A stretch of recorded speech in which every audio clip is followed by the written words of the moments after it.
Right. Hallöchen. Könnt ihr mich hören? Ja. Wunderbar. Hallo. Hallo. Hallihallo. Tag, Leute. Hallo. Jetzt müssen wir mal schauen gleich, ob wir auf Deutsch weiterhin streamen oder auf Englisch. Das sehen wir einfach mal gleich, was sich ergibt. Ja. Was der Chat so macht. Genau. So, Chat, if you are from England and would like to have us speak in English, let us know. Then we switch to English. No problem at all. We will see. Yeah. But if you are from Croatia or some other country and wanted to stream in English, we can also continue in English. Yeah, we can also do po polsku. No problem at all. So we're multilingual here. Right. Also wir bleiben erstmal bei Deutsch, würde ich sagen. Hallo, wie geht es euch, ihr zwei hübschen Männer? Gut. Wunderbar. Immer an deiner Seite ist es am schönsten. Ja. Und ich finde auch, FSS-Weltpremieren sind bei uns immer ein Highlight. Wir gucken mal, wie es am Ende aussieht, aber... Nicht wegen des Fliegers, eher wegen der Leute, die dabei sind. Ja, okay. Aber ich glaube, das wird heute ganz gut, glaube ich. Ja. Ich bin guter Dinge. Ja, so. Ich habe nur ein Problem gerade festgestellt, dass wir quasi in der falschen Kategorie streamen. Von dem her ist das ein kleines Problem auf Twitch. Ich versuche das aber noch zu lösen. Deswegen, ihr könnt euch ja schon mal anfangen, uns zu unterhalten. Ich meine, ich bin nicht der Einzige, der hier sprechen kann. Bitte. Unter welche Kategorie streamen wir denn? Und das habe ich jetzt auch gerade überlegt, wo wir jetzt gelandet sind, weil jetzt alles zuguckt. Wenn wir Farming Simulator haben oder sowas anderes, ich meine, das würde ja dann auch bei Aerosykre stimmen. Ja, je nachdem, wie dann mit dem Zaun am Ende der Bahn und dem Feld umgegangen wird, könnte man das auch als Farming Simulator einkategorisieren. Aber was hast du denn für eine Kategorie? Hast du ASMR eingegeben? Nee, das fände ich, würde auch in Ordnung gehen, wenn man nämlich wenn wir uns gleich die Cargo-Türe anhören, da passt das nämlich auch sehr gut. Das stimmt, ja. Ich habe die Kategorie vom lieben Sebastian übernommen. Vielleicht hat er deswegen keine Zuschauer. Deswegen schauen wir mal ganz kurz, ob wir das gleich kurz gefixt bekommen. Eigentlich Microsoft Flight Simulator, aber ich bin mir nicht so ganz richtig. Deswegen schauen wir mal ganz kurz. Da ist es jetzt. Da ist die richtige Kategorie. Speichern. Jetzt hoffe ich mal, dass es switcht. Simulator X ist auch schön. Ja. Kategorie noch gibt. So. Martin, wie ist der Aufregungslevel quasi? Ich sag mal so, ich sitze ja nicht im Cockpit, ne? Von daher, ich bin relativ entspannt. Jetzt sind wir auf der richtigen quasi. Also wenn, dann bin ich nur nervös, weil du im Cockpit sitzt. Aber okay. Ich weiß nicht, warum. Also... Ja, stimmt, weil Julius ist dabei. Als guter Flight Engineer wird er natürlich hier alles rocken. Da bin ich mir sicher. Also gut, ich bin auch confident, dass das Ganze gut wird. So, wir sind jetzt in der richtigen Kategorie, das passt, ja. Dann würde ich sagen, bevor wir ganz viel uns verquatschen, denn es gibt sehr viel zu sehen von dem Flugzeug. Ich habe den Flieger tatsächlich, oder andersrum, ich habe dem Martin versprochen, ja, dass ich es heute hinkriege einigermaßen. Ja, er hat die letzten Tage immer so, sag ich mal, vorsichtig nachgefragt, ja, nach dem Motto, hey, wie sieht's aus? Ja, du kannst doch den Flieger beherrschen, oder? Und so weiter. Von dem her heute kein Embraer 2.0, ja, was das Thema angeht, sondern heute fliegen wir das Ding solide von A nach B. Und wenn es quasi nicht gereicht hat, dann lag es tatsächlich daran, dass der Flieger, so viel kann man schon mal verraten, wirklich eine Herausforderung ist. Ja? Und ich sag mal so, die Wahrscheinlichkeit, mit der Kiste irgendwo in den Berg zu fliegen und es dabei nicht mal zu merken, dass man es tut, ist durchaus sehr hoch. Ja?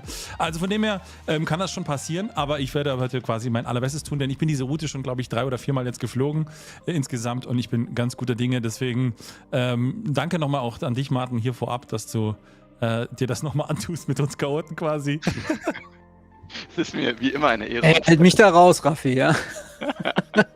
Stimmt auch wieder. Das stimmt, ja so. Es scheint auch technisch alles zu funktionieren, das ist überraschend, ja. Aber ich sag mal so, die Entwicklung geht weiter. Ich würde vorschlagen, wer möchte den Flieger sehen? So, mal kurz in den Chat. Gibt es jemanden, den es interessiert? Oder wollen wir einfach nur hier ein bisschen quatschen und uns einfach darüber unterhalten, wie die Kiste so ist? Deswegen würde mich das gerne mal interessieren, ob ihr da Bock drauf habt. Aber für einen Moment vielleicht, bevor wir nochmal rüber switchen und gleich uns da verquatschen, so oder so und alles nochmal erkunden.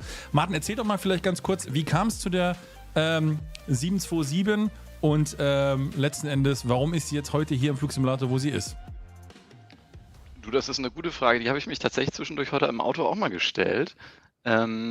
Ich glaube, wie so oft beginnt sowas irgendwie auf YouTube. Bei mir zumindest, ja. Ich gucke irgendein Video von, warum auch immer es mir angezeigt wird, keine Ahnung, von irgendwelchen Crash-Landings oder sonst was. Und denke mir, oh, das ist aber ein cooler Flieger oder das könnte man ja im Simulator irgendwie mal ganz cool nachfliegen.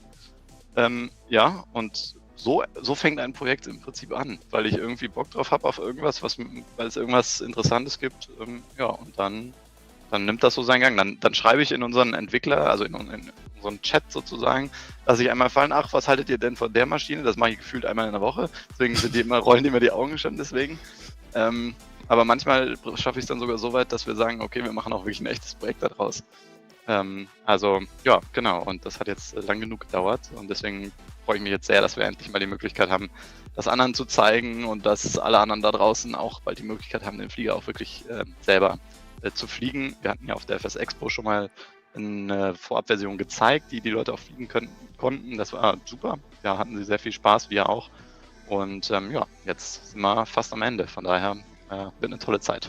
Gut, also es hört sich nicht verkehrt an. Also quasi kann man sagen, auch hier wieder aus eigenem Interesse heraus so ein bisschen, ne? Ja, tatsächlich. Also die 727 ist natürlich eine Ikone sowieso. Mit 3 Triebwerken hatten wir auch noch nicht im MSFS bisher. Und ich finde es halt einfach extrem cool, dass du Dinge fliegen kannst, die du typischerweise mit den anderen Fliegern jetzt nicht so fliegen würdest. Also ich sag mal, ich bin bei den Testflügen schon durch Afrika geflogen. Da gibt es tolle Freeware. Da gibt es Bush-Strips, wo du mit der Karre trotzdem landen kannst, weil die sind halt 3 Kilometer lang und dann kannst du da irgendwie so im Outback, im Dirt irgendwo landen und ja, das ist schon irgendwie was Abwechslungsreicheres, da hast du teilweise noch nicht mal irgendwelche Anflüge offiziell, da musst du halt irgendwie dann visual sich reindrehen und ist halt einfach eine tolle Abwechslung. Cool, ja. Ganz kurz, ich möchte nur eine Sache aufnehmen, das schreit nach Multicrew. Im Prinzip sind wir heute eine Multicrew, kann man sagen. Fliegen tun wir den Flieger oder ich nur alleine. Die Rollen sind ganz klar verteilt. Ja, ich bin der Kapitän hier. Ja. Julius ist der First Officer, der versucht quasi die Scheiße, die ich veranstalte, zu retten. Ja. Und der liebe Martin wird im Hintergrund als Flight Engineer versuchen, uns quasi über Luft oder über Boden zu halten. Ja. Ja. Übrigens, es gab auch die MD-11, gell, als Dreistrahler. Oder gibt es, lieber Martin? Jetzt ja, aber damals, als wir vor 2,5 Jahren oder was angefangen haben, gab es noch gar nichts in der Hinsicht. Ja gut, stimmt, da hast du natürlich recht. Ja. Ja. So, jetzt komm, zeig die Karre jetzt. Auf geht's. Also dann switchen wir einmal kurz rüber. Und da steht das gute Ding, das ist übrigens kein Screenshot, das ist mein Flugsimulator, das, was ihr hier seht. Und ja, ich würde mal sagen, wir fangen von außen ein bisschen an. Und Martin, vielleicht erzählst du uns mal, welche Stellen wir unbedingt zeigen sollen und welche nicht. Ja? Denn was man nicht vergessen darf, und das vielleicht nochmal vorab, ja, es ist natürlich noch nicht der Final Release Candidate. Allein heute, glaube ich, gab es 3 verschiedene Versionen, die geupdatet wurden. Liegt daran, dass es einfach eine Entwicklung ist, ja, und die ja quasi stetig weiterentwickelt wird. Und bis zum 6. August, weil ja quasi euer geplanter Release ist, wird sich noch das ein oder andere tun. Aber erzähl mal gerne ein bisschen. Ja, also wir haben tatsächlich immer ungewöhnlicherweise sind wir mit dem System sehr, sehr weit gewesen immer und mit dem 3D-Modell noch immer etwas hinterher. Normalerweise ist es immer andersrum. Deswegen wird jetzt momentan noch an dem 3D-Modell gearbeitet. Das sieht man aber nur, wenn du ganz nah dran gehst. Also wenn du wirklich ganz nah dir die Nieten anguckst. Das kannst du ruhig mal zeigen, das brauchen wir jetzt ja nicht verstecken. Das wird in der Release-Version wird das dann repariert sein. Wenn man ganz nah rangeht, dann sieht man die Nieten. Das ist auch alles wunderbar, aber es gibt, wenn du in der Mitte von einem Fuse guckst, dann siehst du, wie die sich ineinander schneiden zum Beispiel. Das ist jetzt alles, das sind alles Schönheitselemente, ne, an denen wir irgendwie gerade arbeiten. Da sieht man es ja da unten. Genau, die sind halt, genau, das ist halt super viel Arbeit. Ich meine, überleg mal, wie viele Lines da gezogen werden. Ich meine, wird nicht jeder einzeln platziert, ne? Wie viele Lines da gezogen werden in Kolumbien. Ja, schon klar, deswegen fliegen wir auch eher. Richtig, da wollte ich das nicht sagen. Genau, was aber interessant ist bei der 727 ist das Thema APU. Denn wir haben ja 3 Triebwerke und die 727 ist einer der ersten Flugzeuge, die, glaube ich, so eine APU serienmäßig verbaut hat. Und da aber ja hinten schon 3 Triebwerke sind, ja, wo soll die denn hin? Also da, wo sie normalerweise bei modernen Fliegern ist sie halt hier nicht, sondern sie ist im Main Gear Bay drin versteckt. Das kann man so nicht sehen, aber man sieht hier den Luftauslass. Das ist also quasi der APU-Exhaust und das ist also kein irgendwie Loch in der Tragfläche durch irgendeinen Steinschlag, sondern das ist wirklich so. Ja. Und genau, das ist also, ich meine, jetzt in der Cargo-Version fällt das dann vielleicht nicht so auf. Wenn wir dann irgendwann die Pax-Version machen, ist das schon ganz interessant, wenn man da aus dem Flügel guckt und dann kommt einem da so heiße Luft entgegengeströmt und man hat da so ein Loch in der Tragfläche. Ja. Genau. Genau, ansonsten sieht man natürlich hier, ich meine, das ist ja heutzutage üblicher Standard mehr oder weniger, ja, dass ein 3D-Modell schön aussehen sollte, wenn man ein Add-on rausbringt. Und ich meine, es sieht nach einer 727 aus, zumindest nach meinem Geschmack, würde ich sagen. Und eben, was du gerade eben auch gesagt hast mit diesem APU-Exhaust, der ist natürlich nur auf einer Seite, ja, also auf der anderen Seite natürlich logischerweise nicht. Genau, ja. Ja, es ist halt wenig Leistung. Also Doppelauspuffleistung wäre natürlich schon mal noch mal eine geile Karre, ne? So, aber ist okay. Haben die wahrscheinlich damals beim Boeing sich gespart, ja. Genau. Dann haben wir hier hinten natürlich die, ich sag mal, das, was ja so ein bisschen am ikonischsten ist und auch der Grund, warum letzten Endes, wie du es ja schon gesagt hast, die APU in dem Wing ist einfach, ja, hier die 3 Engines, die wir da hinten haben. Ich sag mal so, das sind quasi, könnte man auch sagen, drei kolumbianische Flöten, was die Leistung angeht. Ja? Also viel Power hat die Karre nicht, oder? Ja, diese jetzt insbesondere nicht so, weil das ist dieses JT8D9, also die Version 9. Es gibt von dem Triebwerk diverse Varianten und die 9er ist eine der früheren Generationen. Es gibt ja bei der Super 27, also einer aufgemotzten 727 Baureihe, gibt es noch andere Triebwerke hinten dran, also eine andere Variante, die hat dann auch mehr Schub. Die hat auch dann teilweise eine andere Form, da sind die Reversers ein bisschen anders und so, also da gibt es leichte Unterschiede. Wir haben jetzt bewusst erstmal diese Version 9 gemacht, weil wir von der Version am meisten Performance-Daten hatten. Okay. Ganz einfach. Genau, und deswegen hat sie jetzt erstmal die dran. Für alle die jetzt gleich fragen, ja, wann gibt es dann andere Engine-Versionen? Das Problem ist halt, wenn du eine neue Engine-Version machst, musst du im Prinzip das ganze Flugmodell und die ganze Performance halt von den Triebwerken neu machen. Und das ist echt viel Arbeit. Insofern ist das jetzt nichts, was man mal eben macht. Ich meine, klar, wir könnten das Außenmodell verändern, aber deswegen fliegt sie halt trotzdem dann nicht anders. Und das ist ja dann die Erwartungshaltung. Also da weiß ich noch nicht, ob und wann wir dann da irgendwie noch andere Versionen hinzaubern. Okay. Die Frage war, ich versuche mal so ein bisschen die Fragen aufzugreifen. Eine Frage war ganz am Anfang vorhin, wie lange lief denn die Entwicklung quasi? Also ich meine, die aufmerksamen Cruise-Level-Leser unter euch, ja, die kennen sie ja schon seit einer längeren Zeit, ja. Es gab ja quasi mal ein Easter Egg von uns, beziehungsweise April war das ja Scherz. Das war tatsächlich Modelle von der 727 und das ist schon ganz schön lang her. Ja, genau. Wir haben Ende 2021 angefangen, wenn ich das richtig im Kopf habe. Oder 2022 war es. Genau, 2022. Und damit, ja, also ich sag mal, mit 2 Jahren grob musst du schon immer rechnen. Also da waren wir schon relativ lang dabei. Fairerweise aber auch, weil wir natürlich hier nicht immer in Vollzeit drauf gearbeitet haben. Das haben wir dann wir haben ja noch die Technem 2012 gemacht.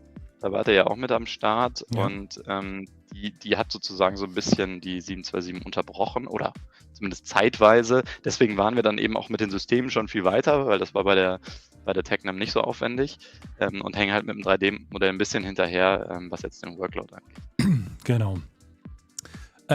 Nochmal ganz kurz vielleicht. By the way, if you're from England and if you have any questions, feel free to ask.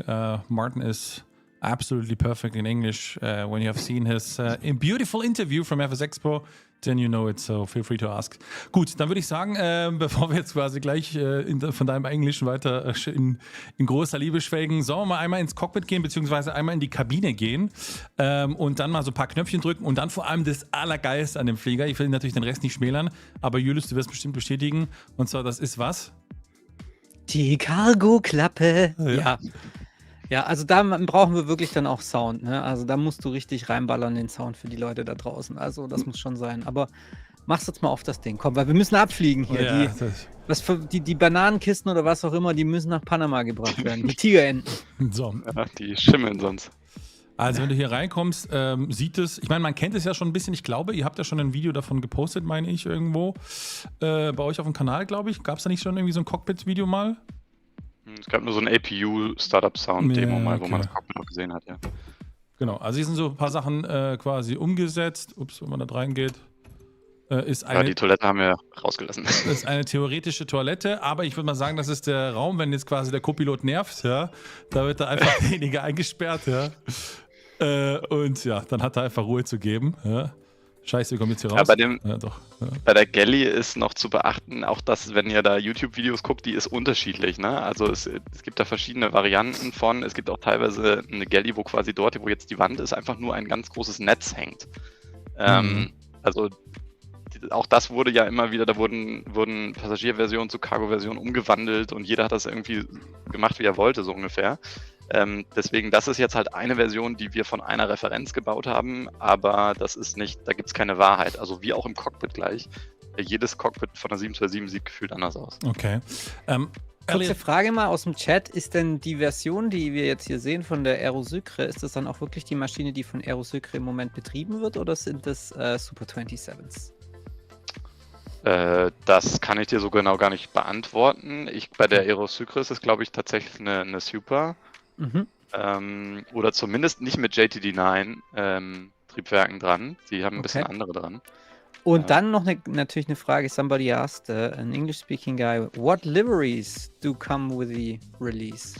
I will answer that after the landing, or we will answer that after the landing, dear Elliot, because after landing we go into the MSFS main menu, or where you select your flight, and then we show all liveries that come in with the package. I don't know, are all liveries already finished, Martin? I think we have around about 18, and those are like the most common ones. Okay. I would say. So yeah, you get everything you need for your first flight. That's for sure. Yeah. No matter where, at least even from Malaysia and other countries. So there are enough options. Alright. Okay. Mach die Cargotüre auf. Mach die Cargotüre auf. Ja, ich muss erstmal Strom anmachen. Ja, so. Also wir haben ein paar Knöpfe, das bedienen wir auch später. Jetzt gehen wir erstmal einmal ins Cockpit. Ja. Oh. Das ist pure Lust. Ja. Also wenn man hier reinkommt. Also erstmal hier, übrigens Martin, du hast vorhin gesucht, ne? Hier sind deine Hemden, ne? So. Scheiße. Ja, also schon ich habe eben ein FSS-Shirt gesucht, aber nicht gefunden. Ja. Cable Management aus der Hölle, ja. Aber egal. Ansonsten, es ist einfach nur geil, das Ding, muss ich ehrlicherweise sagen. Also für alle, jetzt ohne hier einen Vergleich zu machen, aber X-Plane FlightSim-Liebhaber, es ist einfach, man fühlt sich wieder wie zu Hause, das kann man sagen. Ja, es ist schon schön modelliert. Also das muss man schon sagen, Martin, ohne jetzt hier zu sehr biased zu sein. Aber es sieht gut aus. Danke, gebe ich gerne weiter. Ja. Also das ist so quasi das Cockpit.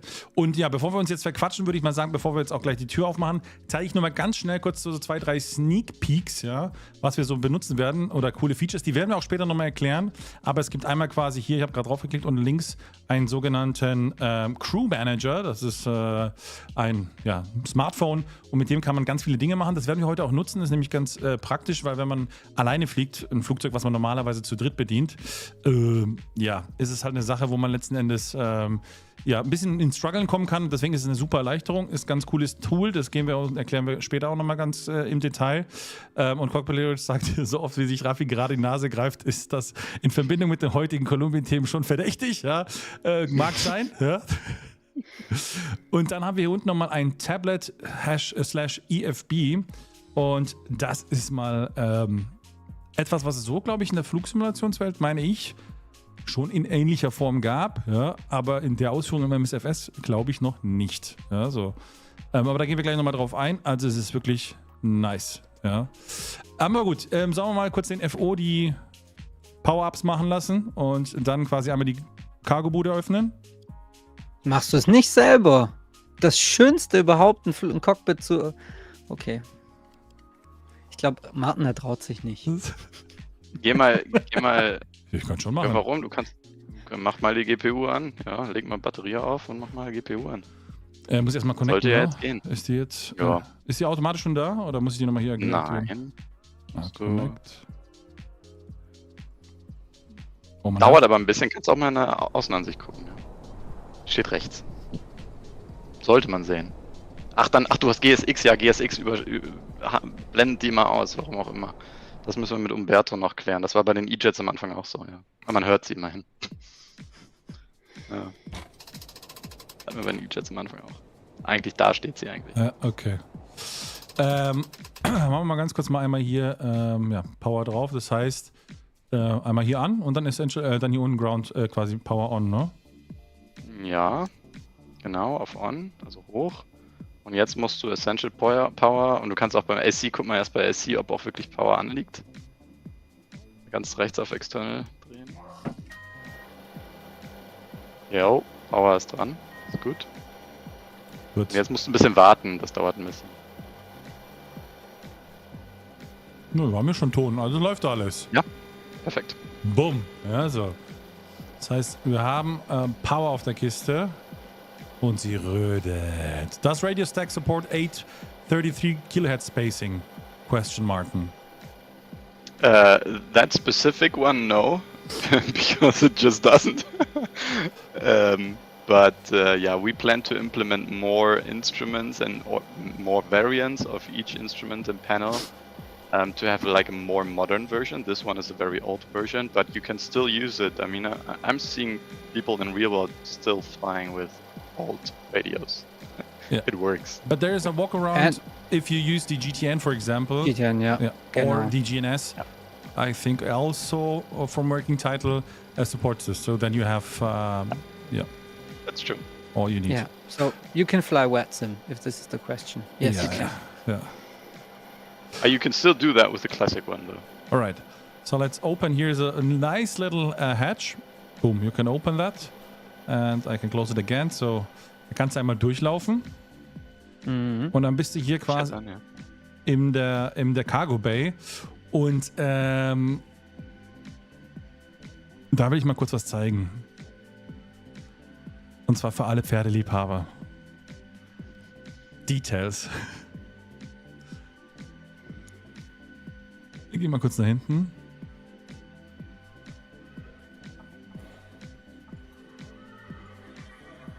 Hört ihr das? Die Pferde scheinen sehr gestresst zu sein. Kein Wunder, wenn du da stehst. Bin ich Also, auch gestresst.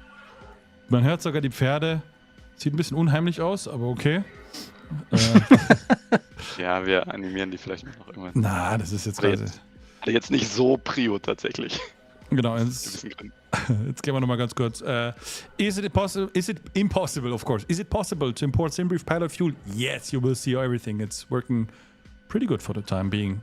We will see if we will work on 6th of August once it's released, but for the time being, yes. Ja, ja, dann kannst du natürlich hier hinten die Tür hinten aufmachen, zumachen.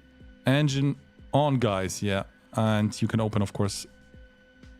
Can you open this door here? And the staircase? Yes, we can. Okay. Ja, das geht. Okay. Ist nicht so relevant bei der Cargo-Version, aber geht ja. Ne, okay, gut. Die Frage ist, sollen wir vielleicht auf Englisch wechseln, weil ich habe das Gefühl, die Engländer kommen gerade. Oder sollen wir bei Deutsch bleiben? Mir ist egal.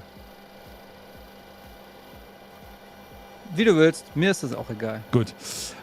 Soll ich die Cargotür von hier hinten öffnen? Das ist doch ganz witzig. Ja klar, dann guckst du da durch. Also machen wir einmal hier quasi, wie muss man es machen überhaupt? Power Master. Ja. Und dann open. einfach oben. Würde sonst, die Anleitung steht da drunter sonst, aber. Okay. Alright, okay. Alright, then we switch in English. Für alle Deutschen, morgen streamt der liebe Papa Charlie nochmal auf cruiselevel. Hier das ganze Ding nochmal, ja. Cockpit Lyrics, der Sebastian, der streamt morgen auch nochmal. Ja. Liebe Grüße. Auf Deutsch. Also sie hat morgen vollen deutschen Content und wir quasi bleiben ein bisschen auf Englisch. So we will switch now to English Fair enough.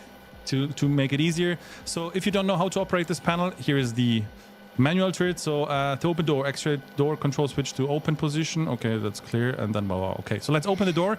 And I will shut up for a few seconds because you need to enjoy this sound. Maybe switch off the music as well.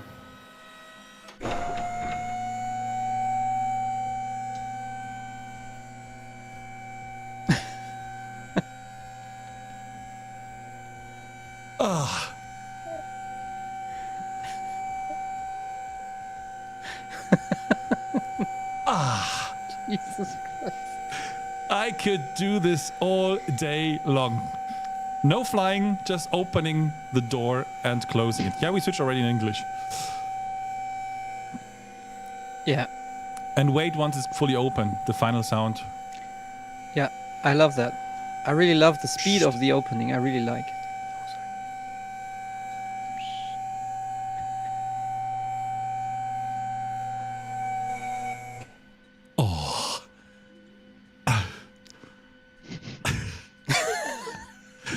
with us. Door opener simulator. It is indeed, yeah. So, by the way, maybe Julius, you can log into Stream Manager on Twitch with our cruise level account and change the language to English because it's on German. But that's you can do probably right now if you know how to do it. Otherwise, I will do it later on. All right. Do it later on. Okay. So you can close and open the door. Should we close it again and then open just for fun? Yeah, let's do it. And it sounds different during closing. Is that right? Martin? I would say so, yeah. Yeah, I think so. Especially the last, when it's locking, you need to check the animation and the corresponding sound. That's pretty nice. Where do I see the animation? Here on the ground? On the hooks? Okay. Exactly. Yeah. You see those hooks coming down and then they will lock in. Okay, let's see. Next 15 Your finger in. Next 15 minutes contents are set. Yeah, we do only cargo opening and closing.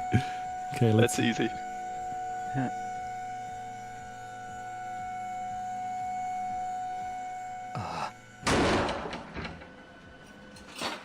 Oh, Jesus Christ. Yeah, okay. Nothing more to add. So that was the stream for today, ladies and gentlemen. Thank you very much. No, I'm joking. Did FSS have just data for the plane, or did you actually use a real plane as reference for sounds and cockpit? Martin. Well, we don't have. Well, we have access to a real aircraft, but that is a more modern version of the aircraft. It's in the US. But we used some references from that, obviously. The system logic is based on the Pan Am documentation because we bought like a big box of old school manuals, and that covers pretty much everything from Pan Am. And this is also pretty interesting because, for example, in the manual, in the instrument description, for example, you have different registrations written down to each instrument. So, like, depending on what kind of registration you're sitting in, you have different instrumentation. So it's different across all aircrafts themselves. So yeah, but it's based on Pan Am documentation. Okay. All right. So let's head back to the cockpit. Let's head back to the cockpit. Hard to do. Yeah. We need to start up the engine, or not the engine, the aircraft itself, to make it ready for flight and to show some stuff. But yeah, it is. It's a nice little detail, of course, that makes not out of the add-on a good add-on, but it's a nice little detail, and we love it so far, right?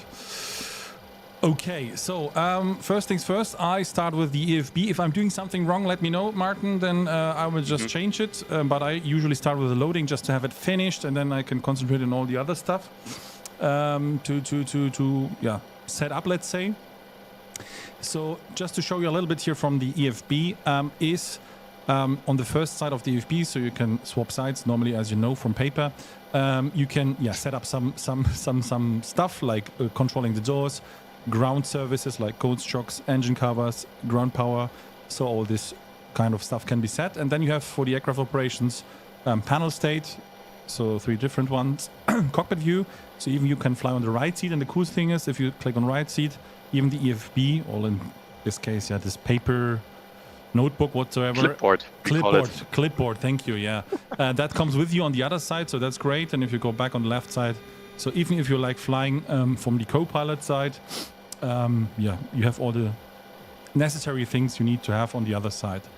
And then some let's say instruments. In this case, there's only one, so the auto throttle switch. So if I hide it, you can see here on the top, and then it disappears or appears, and as well the same on the throttle. There are some switches they're appearing here and disappearing depending of if you have the auto throttle installed or not. And by the way, there was a 727 with an auto throttle, because I asked myself in the beginning what, but there actually was one, right, Martin? Yeah, it was a retrofit option. So I think the M Star, like the latest PAX version of the 727 that just got retired a couple of weeks or a month ago, they had the auto throttle, I think. Yeah, only a few operators with that, but at least we have the option to. Okay, so hang on. Okay, I was just a little bit confused. Okay, that's good. So yeah, so that's the option. And you said about the auto throttle itself, it's not an auto throttle you probably know from modern aircraft. Could you go a little bit through the autopilot and what to auto throttle? Sorry, and what to expect from the auto throttle? Well, it's more like a speed hold mode, because there's no, like in modern aircraft you have different detents or power settings, and in this case it will just try to match the speed that you set up in your airspeed indicator, and it will just try to match that needle, but it doesn't take into account like what kind of power setting you are allowed to use, for example. And it can move from not to maximum power. I think it's about 85% or 90% throttle, like thrust length of the length of the throttle. And if you start descending, it will go into full idle, causing the throttle idle warning. So yeah, it's it's pretty stupid in the end. So in the documentation that we have, it says it's only allowed to be used in cruise. Although there have been some options that were even able or be allowed during approach. But yeah, the one that we implement is just pretty stupid and simple. But it's nice for the cruise, so it just keeps your speed and you're good. Okay, all right. So yeah, we just start on, as I said, with the loading. So you go basically here on the pre-flight tab on the clipboard, and then you enter here on the top right, which is now hidden because we're streaming. But you can top right your, I think, username, ID, or whatsoever. One of those. SimBrief username. Yeah, one of those. And once it's entered, then it's very easy because then you can just click on these little clouds here, and it's importing your latest, SimBriefing setup. So I have seen there's already a SimBrief profile. Is this coming from you, or where is it from? Yeah, right now it's in our documentation. You can link that to your own account to use it. We will send it to Navigraph, or to SimBrief, Navigraph, whatever, to include that by default. But that's not done yet, as far as I know. I mean, we've been talking about it at the FS Expo this year. I hope that they're gonna implement it by default. All right. Okay. So first things first. We just start here the loading. It's with the play, let's say. Then you start loading. In these terms, it's the cargo, and on the lower left, it's the fuel. But I will just double check it just to make sure, because the numbers looking a little bit different to me, as they should be. No, that's okay. Zero fuel weight is a little bit off, but that's okay. All right. So we started, and you see here the time it will take. Once it's finished, and you see even here on real life or real time, the data is being loaded. And if you don't have enough time and want to fast forward, just click on those, and then it's boom, loaded straight away. One word about the cargo slider. Of course, the 727 has different cargo compartments and different cargo or loading stations, so to call. The reason why we only have one slider is more for your convenience, because in the 727, the center of gravity calculation is very important for your takeoff, or the entire aircraft handling, basically. So if you load it up wrong, which happened during the early testing by a lot of our testers, you will not get into the air properly. And so we had bug reports like, oh, the aircraft's not rotating, and so on, and we actually found out that just the loading was wrong. And as that is pretty critical, we decided to just implement one slider, and it will distribute the different cargo or the different load into all load stations properly to just make it more accessible. And there's no benefit of or the different stations are just simulated in weight, not in like animation or something. All right. Yeah. Okay. So it's loading now, and we leave it as it is. Next will be then takeoff, and then we will enter all the data we need, and then we just simply plan it and set up the aircraft. Here we can go through all the way through all the points when we are ready. So I would say we use the crew manager to make the aircraft for the pre-flight, let's say, ready. So to power it up, finished as it should be with the IPU online, etc. So you just simply click on it, and basically you see here all the flight phases you can go through. I mean, nothing to explain here. It's very easy, I would say, for the most of the people. And if you even don't understand what is mean by this point, you just go one after the other. So that's very easy. But takeoff and taxi should be as a reference. Very good. And below of that, you have automatic monitoring. Could you maybe explain the differences between procedure flow, automatic monitoring, and what both of these words are doing? Yeah, so procedure flow is basically if you want to automate the checklist or even beyond the normal checklist. So you have your like virtual crew, your virtual flight engineer, and your co-pilot, and they will set up the aircraft for you. So if you click on the pre-flight check, it will run through all testing, and that's pretty convenient because if you want to set up your aircraft and also have to do the pre-flight check, that's going to take forever, because I think even the automated pre-flight takes around like 3 minutes or so, just because there's so much to test in this aircraft. And I mean, on ground you have time, that's not a big deal, but if you're in the air and if you're flying the aircraft, especially manually, then it is a good help. Like after takeoff checklist, it will run through everything that is necessary to do. But it's your decision. I mean, if you want to do everything your own, then go for it. There's no like need to do. Yeah, it will stay yellow until it's finished, then it will switch to green, and like that phase is done. So, and the automatic monitoring is something that will, as it says, automatically run in the background, which is like the flight engineer monitoring certain systems that you can switch on and off. So for example, the pack temperature, this is something that you need to control manually on the FE panel. The pack temperatures are controlled through like opening doors at the belly of the aircraft, and you can just drive the doors open and close, and depending on the altitude and the temperature, you need to like open or close them. And yeah, if you don't want to do that manually in flight, then you can just keep it automated, and the flight engineer will handle it for you.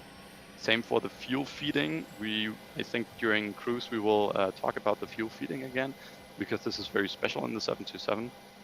So there are certain things that are automated, but you can switch them off as you like. They're going to be saved across all sessions. So depending on like your skill level or just your mood, you can turn them on or off. All right. Okay. So yeah, he's doing all the things. He will just in a few seconds close then the generators and so on. So the aircraft power will switch to APU, so we can switch off then the ground power. We just start up here the INS. We will use today the INS. It's very easy to use. I thought it's very... Yes. Yes, we do. I thought it's very hard to use, but yeah, it's very easy. But don't switch it to a line without entering the position. Oh, you can. You can? Yeah, you can. According to my documentation, at least. All right, so let me see my 727 book. So I will switch. I will leave it on standby, and we enter the current position. So basically, no, you see the switches are being flipped. We missed it right now. I think he's already finished. No, what he's doing now. But you see the flip. The switches are being flipped. So. Yeah, it's just the flow is simply like you would flip the switches yourself. So that there's no like hidden coding or something. From the coding perspective, this is just, it triggers the switches like a human would do. So this is exactly the same that you would do personally. I don't know where he's not right now in the flow, so I could show. But we will see later, definitely, if we do, for example, lineup, then he even switches for you on the landing light. So there are some switches. So everything is moved, let's say it's this way. All right, so I will try to make one little thing here. Hang on. We have to switch, unfortunately, the scene quickly here to this one. So there's... yeah.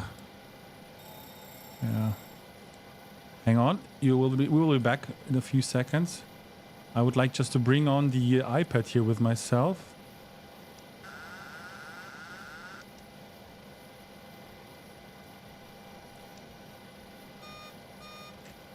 course, it's not working. So you can. There you You go. can hear the system tests in the background. Yeah. Now we see. I will just bring it back to the other scene. So here we are back, and I will just enter it here. So the idea is to give you a little bit, because we will switch a lot to the iPad, and to give you a chance to, see what we are talking about. It's a little bit, I think, easier, but I need to set up. I just simply, sorry for that, forgot to set it up. So in this case, we need to do it just right now, but it's in a few seconds finished. So you can talk, continue about the crew manager because it's now green. So that means the state or the point is ready, right? Yes, exactly. It's finished, and you can continue whatever you want to do. But the pre-flight check is using the APU for power up. We simply had to decide for one option, so that's why we started connecting the ground power before manually, and then like the pre-flight check is done based on the APU. All right. Okay. Okay, so I'm nearly finished. I need 20 seconds or 10 seconds, and then we are where we should be. All right. One word about the nav options, because we didn't show that yet. This aircraft has different nav options. We shipped the GPS, the GTN 530. No, the GNS 530. Yes. GNS 530. Yeah. From working title, you can use the TDS GTN 750, which is freeware and has a payware plan for enhanced features.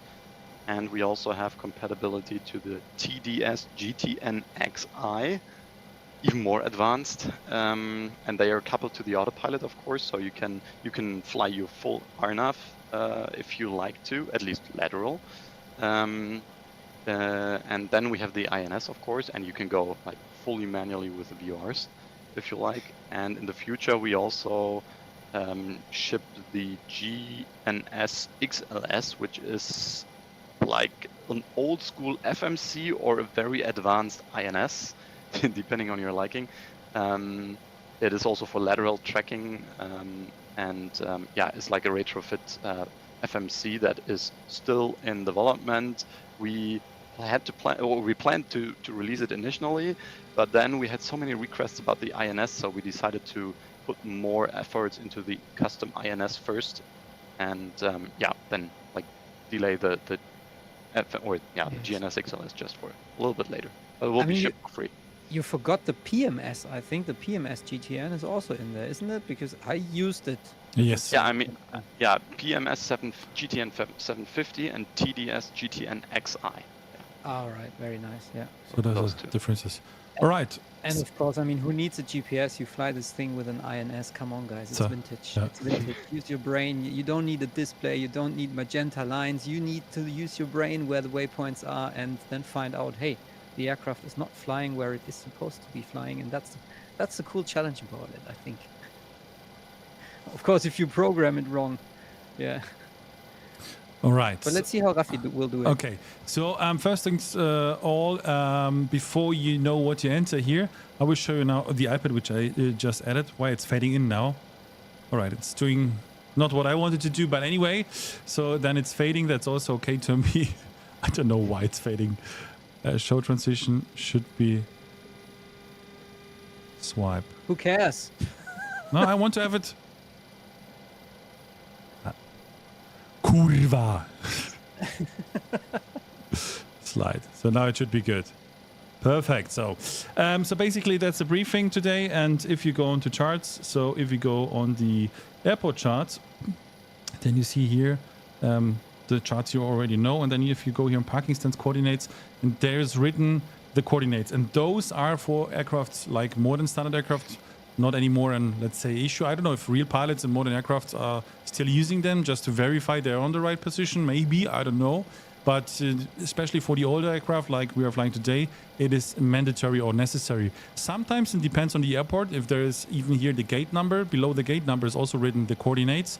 And they are especially made for aircraft like those back in the days where you need to input into the data into the aircraft. So we are today at, I don't know where we are. Wait a minute. Let me check that. Close this all. I don't know. It's gate Echo 2. 2. Yeah, so Echo 2, and if we go to coordinates and parking stance, then we zoom in and we see between Echo 1 through Echo 3 Alpha. So all these, I will just mark them, then you will see what I'm talking about. There you go. Then our data or our coordinates we need to enter those above the red line, right? And that's what I'm going to do. So I just simply enter the data. It's in the same format as you can see here. So I will remove it here, and you hit November. It's because it's north. Then 4416, yeah, steep it. And you hit insert, so there it is. Yeah. Then the same you enter for the other side. So it's now on east. If you hit west, then it switched to west. And then you enter the data, which is 74085. You hit insert, and that's it. It's important that you are here on position, because otherwise, yeah, you enter it somewhere else. So you need to be very careful, yeah, here at this. And once it's entered, then you can turn right to align. And when you turn then to the right, then you see this number here, which is 95. It goes slowly down. That means the alignment process is on its way. You can see it, and even here battery is lighting up. So that means, okay, we have you fixed the battery light, nice. So you see some alignment in process, let's say. And once it's ready, then you have here this ready light, which is in this case green. On some aircraft it is white. So it depends, of course, here as well on configuration. And here it will be green. So once it's green, then it's aligned, and then we are ready. And you can enter 9 white pines, Jerry, by the way. And we will do that now. So I will just continue. And if you see something, let's say, which makes sense for you to add, then just stop me. So we start with waypoint number 1. So you can select here all the waypoints. It's up to 9. And when you are flying, then later on, and you have more than 9 waypoints, and once you are, let's say, somewhere in between 7 to 8 to 9, you then start again from beginning, and you just update the first position, and then it will switch automatically from 9 to 1, I think, not to 0, right? Is that correct? Yeah, we'll go to from 0 to 1, and 0 is always your present position. Yeah. That's good to know. So during flight, it makes no sense to enter something into the 0 position, because it will switch then later to 1 from 9. That's what I was talking about. Exactly. Yeah. All right. So we start here as well with position 1, and so just an addition there. So if you're flying in FlightSim, for example, with the INS, and you get a direct, it's absolutely possible. You just then press the waypoint change button and switch from. We will show that later. 0 and the waypoint which you are supposed to fly to, and then the aircraft will then directly steer to the new waypoint. Yeah. So basically, also here is good to have Navigraph, and they're recently announced or introduced, because this was announced already, on an annotation feature. So you can cheat a little bit and help you a little bit. So I will just switch to my iPad again. So you see here my flight plan, right? So here's all the data, you know it, it's in brief basically. So nothing special on this. But if you go a little bit further down, then you see your route. You see it here as a complete, and then you see all the waypoints, you know it. Let's say you flight log. Yeah, there's even written. Okay. And the departure route, we will fly on VOR mode. So we have some VORs which are helping us for the departure. So just to show you very easily, we will fly to the right to the first VOR SOA, and then we will fly to ABL. But we will go through that later. Back to the briefing. And after my departure, which is ABL, of course, then I have no more VORs. They can help me. So I'm relying on the INS, and there you come with the, let's say, annotation cheat feature whatsoever. So I just give the waypoints, in this case, for example, Basel, the number 1. So number 1 will be here, the number 1 I enter into my INS. Then number 2, I switch it next, will be here from the annotation feature, from the flight log, number 2, which is Pollux, Sigmund, and Itego, and so on until TC110. And the idea why to make this, and it's not specific for this aircraft, it's for all the aircrafts also, where is the INS included. If you get them direct, you need to know which waypoint is which, right? So I don't think you can remember all the data you will enter here. And if you get, for example, from ATC and direct to, let's say, in this case, Itedo, then you know, oh, it's waypoint number 4 All right, so I can enter this. Then here we will show it later. Yeah, straight into direct mode to Itedo to waypoint 4. All right. So I will enter now the data. Maybe you guys can go through the chat, and because that's a little bit boring, I simply just enter all the. I have a question here before we go to the chat. Martin, will there be the possibility maybe one day to just import Simpri flight plans into the INS? Yeah, we will definitely do that. We have a couple of things that we want to implement into the INS. First is the alignment process is currently, let's say, fast forwarded, because like this thing is pretty old, and in real life you have to put it into standby for roughly 10 minutes to warm up. So this is not simulated yet. The alignment process is currently not simulated in terms of it will take longer if you're further south or north. And it also, it doesn't take into account a different time depending on what kind of waypoint you enter. So this is currently a little bit hacky, but we will implement that. I don't know if we're gonna do that this week or early next week before release. And then one feature request was the SimBrief import. Now we haven't figured out yet how to exactly deal with that, because yes, we can, I mean, importing the waypoints themselves is simple, but then people will probably request us to have some kind of flight log paper somewhere where you see all waypoints, and then it will automatically update if you have more than 9 waypoints, for example. And the flight log should adapt if you do a direct to, or it should highlight your current inbound waypoint, or I don't know, whatever. So this can be pretty complex in the end.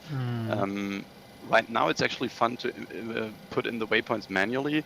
I found out that during my test flights on potential reroutes in like Southern America and Africa, there are not so many waypoints actually. So I have been below 9 waypoints most of the time actually, because you have the VOR departures and whatever.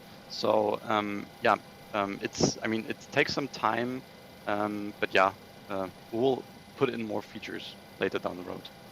Okay, cool. And then another question, of course, which is a little bit also connected to the alignment.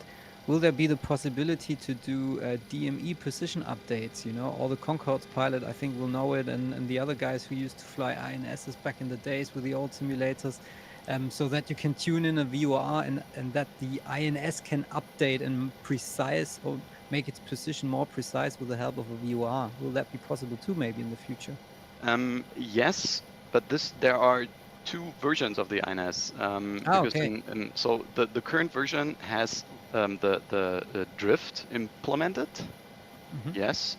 So you will end up in a drift, but it's very, like, I think 1 nautical mile per hour roughly, and like you're probably flying around 1 to a maximum of 3 hours usually on this aircraft. So it's not such a big deal. I mean, there's a good reason why this device is not certified for RNAV approaches, right? So you cannot expect to be exactly on that waypoint. So that drift is in, and then once this version is to our liking, we will add the additional version that we plan to do, like the SIVA INS with a DME drift update. A question is from Blackout. He asks, can you switch between the INS and the FMC? So if Rafi would switch now to the GTN and then go back to the INS, would he have to realign the INS, or would the INS stay in a safe state kind of for the switching process? I think if you switch during your session, it will stay there, but no guarantee, to be honest. Okay. Who does that? Yeah, the problem is the difference is that it's gonna be connected to the autopilot differently. We will talk about that later on. The nav modes are differently. So depending on what kind of device you have to choose another nav mode in the autopilot. So I don't know if that works actually. I mean, you can do it, but if it saves the waypoints, I'm not sure. I think. Rafi, how are you? Yeah, I am good. I found a bug we had today again with the heading. I see that. But Never mind. Yeah. We can handle this. All right. So, who needs heading? So I just yeah. So I just pre-select, let's say, all the nav instruments for the departure. So we have right now 108.6, and with a course of 265. That's for the departure, and later on 112.7. Then we need to rearrange the course. And to explain you what I'm talking about, basically you see here 108.6 and 265 will be this direction here with the arrow. And thereafter we just go to the other VR, which is 112.7, and it will be have a radial of 298, and that's this way. So we'll switch basically, do this manually with your VR mode, and after this waypoint here, top left, then we go on to the INS, right? So that's INS, beautiful written, perfect. So I think if someone understands what I'm talking about on my iPad, anyway, but it's written, so maybe you can understand. But yeah, that's what we are going to do. All right, so perfect. So let's see if the loading is finished. We see it both finished. That's great. So we import here the latest wind data. So we just click here on this arrow on the right. And that we just confirm if the... Quick question, Martin. Is this weather from the sim or is it from a meetup? No, it's from the sim. Very good. Even if you click, you can see it's more or less real time. So you can click if the wind gust is coming in or something, as you have seen right now, it's changing. Yeah. I just double check takeoff weight 70 tons. Runway maximum takeoff 15. weight. Yeah, we are a little bit overweight, I would say, but that's okay. We're 73 tons, but I made the same flight with this loading and it was working perfectly. And we are flying Aero Sucre, right? So it has to be this way, even we are here up in the high mountains of Bogota.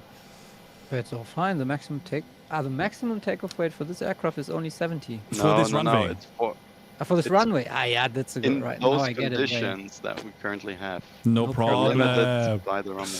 All right, No so we problem. set EPR, so it will be set automatically. And even if I hit here, you can see the V speeds, which is on the right. If I click V speed, it will be set. So that's great. And our V2 is 135.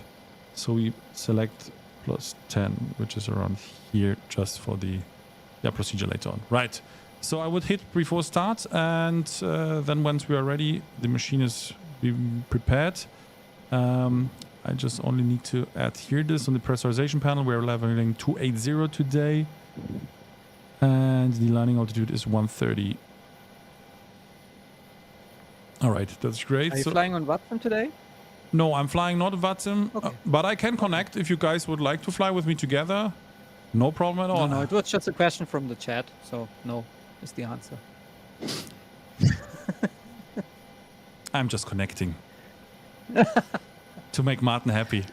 Yeah, you know, sometimes there are guys, but okay, I don't continue my thought, but connect.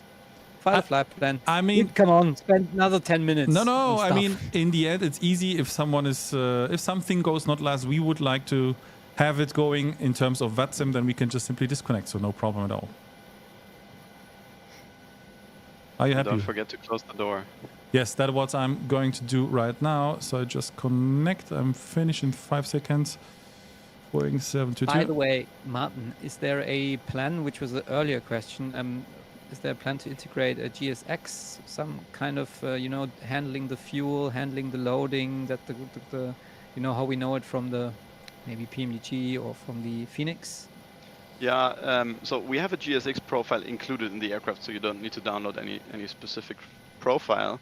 But the problem is anything beyond that profile needs to be done by Umberto from GSX directly. Okay. So, I mean, communication with him is kind of slow, I would say. So we already dropped the request for the E-Jets as well as for the 727, etc. So it didn't happen yet, but there's nothing we can do, unfortunately. I mean, I would love to do the connection myself, but I can't. So there are no, it's not possible to do it as a developer. That needs to be done by Umberto and his team. Rafi, when the doors are closed, there's the request from Ron to show one more time the flight engineer panel, maybe. Of course. If you have the time, but there will be. About the doors, yeah, you can see here, probably it's Can even test No, it. not about the board, just in general, I think the flight engineer panel. Yeah, it's all there. Boom. So you see all the data, even a calculator, which will be maybe in some point even working. For the moment, it's only a nice model. And here behind, you can see even here some cables, Martin shirts. So everything is here around. All right. So I would start the before start flow. Then we go through the checklist and then we start pushing back. Yeah? 9? Yeah. All right. I mean, that's why I'm sitting here for 1 hour. Oh, okay. We want to see you flying. Come on. It needs to be well prepared, otherwise no chance. Yeah. So it's now switching some switches. See the stall warning is going on. And then we go through the before start checklist. And the checklist is also here included. We will do just the pilot things and not everything. But yeah, it's not so long, so we can go. We had a question earlier in our community about that checklist because it says beacon lights on or something on the after start checklist. And they wonder why that is a checklist item. This is not a checklist from us. That's actually the original checklist from the documents. It's just screenshotted, to be honest. So I have no idea why those points are there or why the checklist is as it is. Maybe from today's perspective, it's not that good anymore, but that's just the original one. So. All right. Maybe the meaning of the beacon light changed over the years. Back in the days, it meant that the aircraft is about to move, and maybe today it means it's about to start the engines. Yeah, I don't know. Blah blah.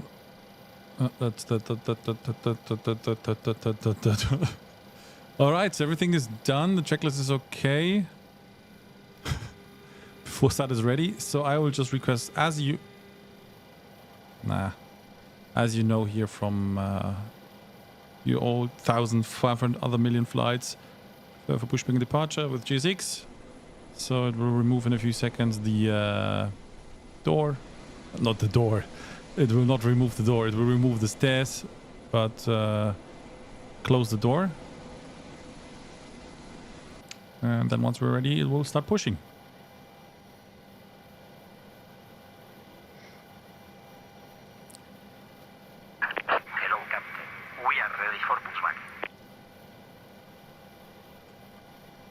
What is the price going to be? Jamal wants to know. It is in Germany it's 40 euros including tax. US dollars is 42.37 or something like that. So yeah, roughly 40 bucks. 40 bucks. Okay. Depending on where you are, tax, etc. Okay, G6 is not going away. I will just close the door and then it's maybe going away. Oh no! Yeah, GSX is not controlling the upper cargo. No, it just went. door. Okay, I was not waiting. It was done now automatically. Yeah, I'm just saying GSX is not controlling the cargo door, the main cargo door, because as you've seen, there's a custom logic in terms of power setting for the cargo door. So this is nothing GSX can handle, technically, unfortunately. So that's why you need to do that manually, while the doors and the lower cargo doors will work automatically. Okay, I just need to clean my nose, so I will be just back in a few seconds. But I will start. Yeah, sorry, but I will start the pushback. The pushback is anyway very long here, so we have time. So I will be back in a few seconds. Yeah, just release the parking brake, maybe. You did. Okay, tschüss. No, the aircraft is controlled by the virtual crew. The crew manager takes it over. Yeah. Okay. There you go. It's very Colombian, maybe, the procedure now, just to leave the aircraft alone during pushback. Yeah, just go to toilet again before starting the engines. That's okay. Ay, caramba. Yeah. By the way, I just saw that in the stream, Rafi wrote my name wrong. So I'm not Luis, I'm just Julius. But what do you expect? I have even time for that. No problem at all. Yes, please do it, because that's now very important. And it's fixed. See, this time Rafi is focusing on the flight and not on anything else. I'm perfect. I learned from the last stream. So, okay, enough talking. Let's do the before subject is already finished. All right. Sorry. So we start number 2. Number 3. No, best 3. Yeah. Yeah. Please. Start procedure 3, 1, and 2.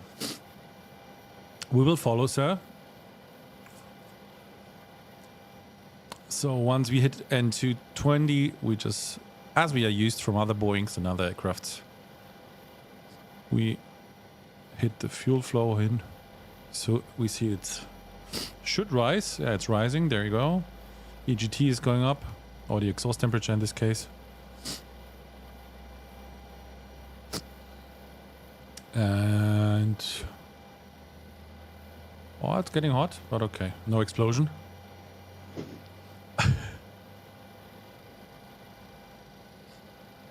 Thank you.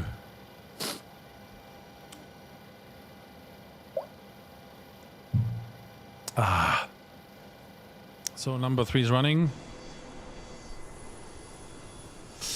And by the way, if you wonder that the sounds are very quiet, it's due to my sound setup. I have engines a little bit quieter because many add-ons are too loud. In this case, it would be perfect to have it a little bit louder, but it's okay.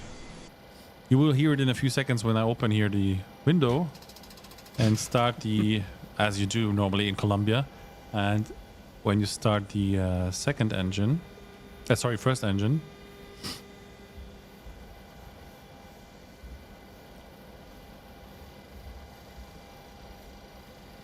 At least for now, no explosion. Yeah. Let's see where we end up at the end of the runway. Don't panic. The weather in Panama is not the best. So you can hear. I mean, it's an aircraft where the engines are very far away. You know, the same from the Mad Dog, for example. It's from the CRJ as well. A little bit, even that's a close airplane, so you hear it a little bit better. But you can hear it no clearly if you have the door open, right? And for me, this is loud enough. I don't want it louder, so that's the reason why I have it. And also in the cockpit, it's hard to hear the engines anyway, as they are so far back. So the APU is actually louder than the engines because it's further forward to the cockpit. Yeah.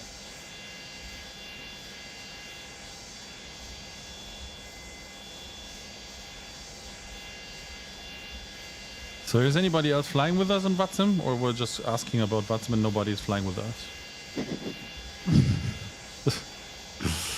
Wait, what will happen in Panama? All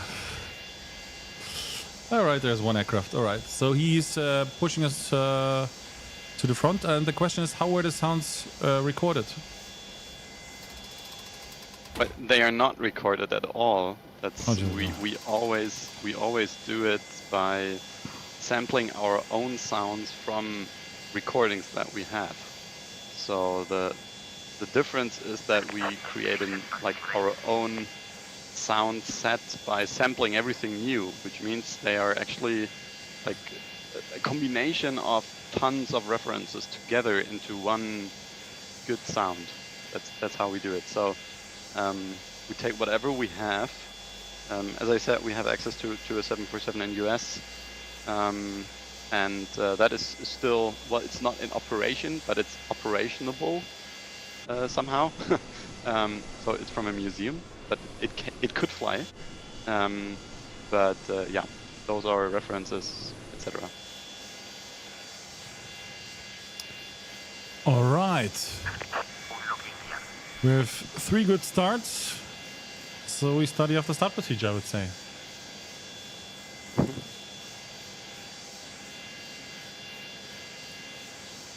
One word on the starter switch. You're supposed to switch off the starter at 40% N2, roughly. So we implemented an automatic off switch. So the co-pilot or whoever is actually switching it off to prevent any starter damage. So it's being automatically done. If you don't do it, they will do it for you.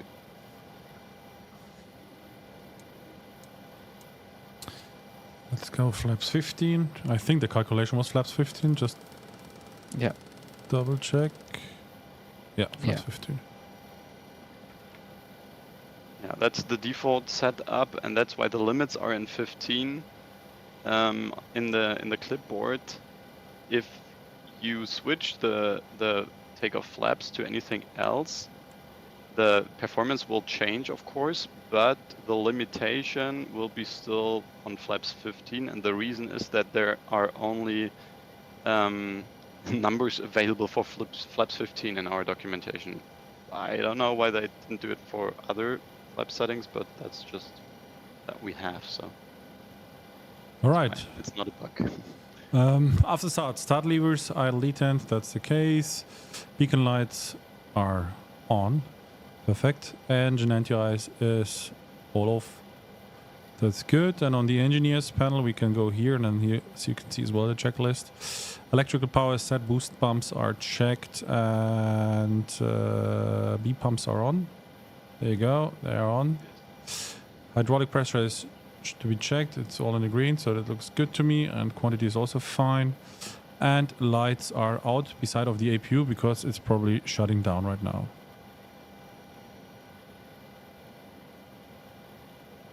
It's not. No, the APU shutdown is in the taxi flow. Ah, right. It's okay. not in the after. Okay, sorry. So then remove it. Those are the normal procedures based on the manual. Right, so let's switch to 122.8 because we're flying on FlightSim now. So I need to make a quick call and then we just start taxiing. What is our call sign? Bogota traffic area circular 258, taxiing Holland Point runway 14 right via taxiway on the west of the airfield.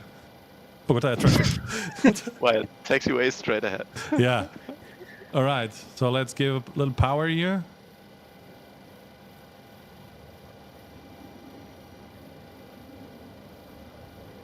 And she needs a lot. There you go. She needs a lot of power That's to taxi. Yeah, because we are very high up. Yeah, that's cool. But once she's taxiing, you can see, by the way, a little cheat mode is here as well. If you turn the mode completely to the left, you see on the right your ground speed, and in knots, of course, and then you can see always what's going on. So I will do the taxi flow now.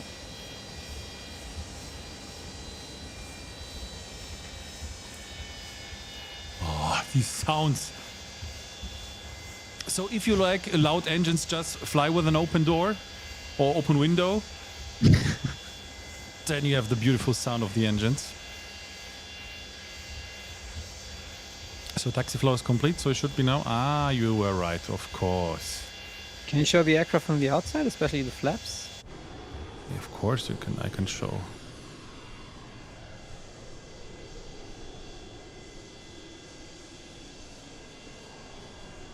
Nice. And you see the tail protection, which comes out with the gear, right? Mm-hmm. Yeah, it's tied to the gear lever. So Yeah. whenever you put that down, it will be dropped. And it's important, especially for the takeoff departure procedure. It's even written on the book Julius had or has. Maybe you can explain us a little bit what is a little bit special on the 727 in terms of rotating it. Yeah, just a second. So the book I have here is a kind of book from the 80s, I think, which is written by a 727 pilot who wrote this book to prepare other pilots for their check rides and simulator flights in preparation for running a 727. And there are a lot of tips in it, which is kind of fun, where you can also, where I sometimes challenge the 727 and it worked out quite fine. And there's one thing about the takeoff, just give me maybe 15 seconds to find it, how you should take off this aircraft. Wait a second. Because there are also a lot of study questions. So what happens if you flip this switch in that condition, etc. But where's the thing about the takeoff? Stand by.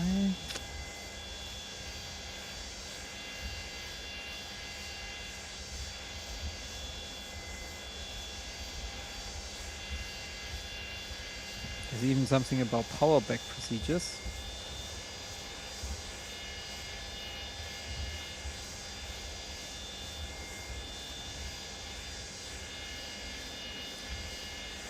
Okay, at VR, the pilot making the takeoff will initiate a smooth, steady up elevator movement, producing a rotation of approximately 3 degrees per second. Rotate smoothly, initially towards 15 degrees nose up deck angle, which is for flaps 15. For flaps 20, you only have 13, I think, or 25, you only have 13. Until V2 plus 10 to 20 knots is achieved. Maximum deck angle is limited to 15 degrees. A premature or too rapid rotation will cause the tail to strike the ground. This procedure will result in a smooth lift-off using minimum runway and acceleration to V2 prior to reaching 35 feet. Yeah, so be careful, be slow, be gentle. Just clean a little bit here the the window because I had some flies. God. Real as it gets. Yeah, but what is nice, maybe we will have some rain in Panama, and the animation itself and the textures which comes into it when it's raining, it looks really cool with the Viper. So maybe we'll have some rain. That looks nice.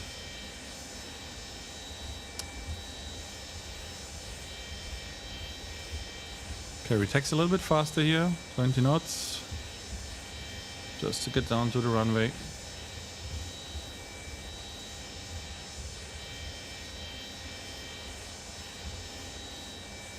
So let me bring up the chart just to see what is your departure?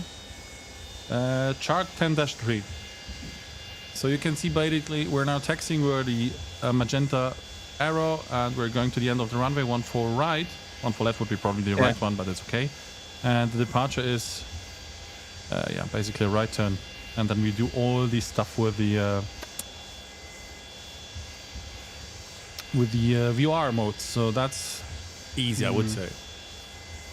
From VR to VR, yeah. There was a question about the manual for that aircraft. As for the other aircraft that we did, we have an online manual, or will have that available upon release. It includes like a quick start guide, basically by using the crew manager to get up into the air as fast as possible.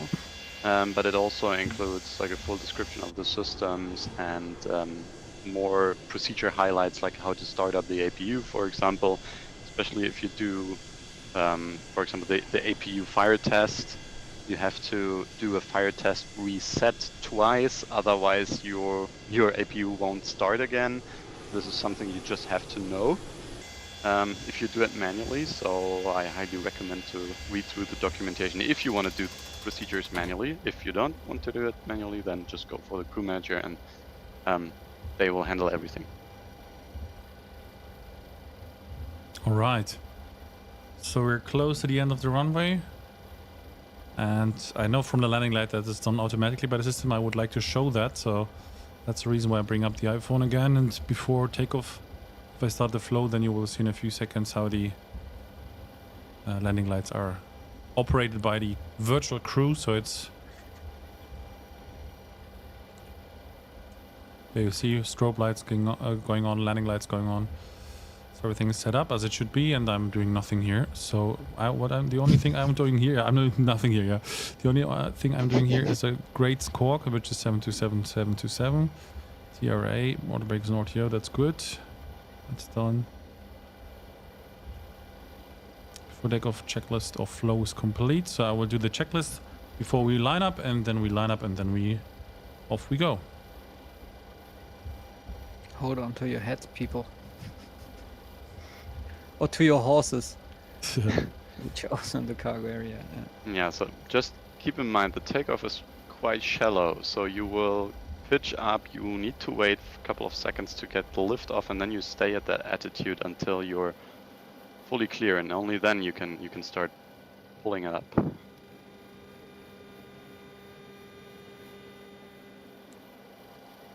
All right, that's good. Let's go to the engineers panel. For the final checks, APU light is out, which is the case. Boost pump crossfeed valves are out, so that's all looking good. Yes. Oil cooler, which is this one, is on ground, so that's okay. And that's it. So the only thing I Could you just quickly for me show me the fuel control panel? I just want to check something. All right. Okay. So yeah. So you could separate. Yeah. So the engines are. So it's tank per engine at the moment, because I think there's some fuel management actually needed when you have the middle tank really full, right? But this Yes, is but something not on the first takeoff. officer can, or the flight engineer can do as well for you, right? Yeah, it's selected in the automation and the crew manager, Mhm. but on takeoff you better go tank to engine. Yeah. Because if there's a fuel leak on your center engine or your fuel valve blows out or whatever, then the other engines or all engines will go off. So upon takeoff you better stay tank to engine. So in case you have an issue with one tank, you at least have two others. Bogota traffic, Aerostructure 674, lining up runway 14 right and departing to the west. Bogota traffic.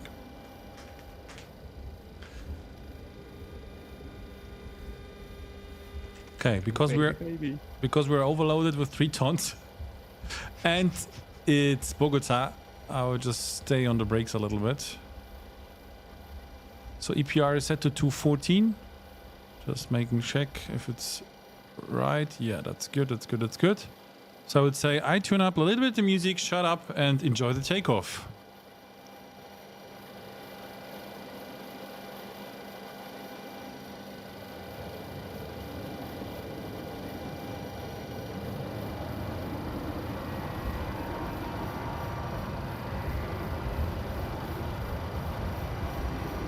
Takeoff power set.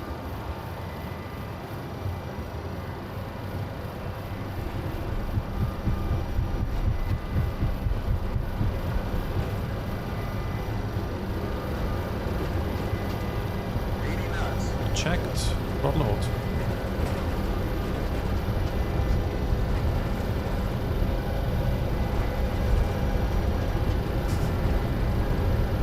Dum, dum, dum, dum, dum, dum.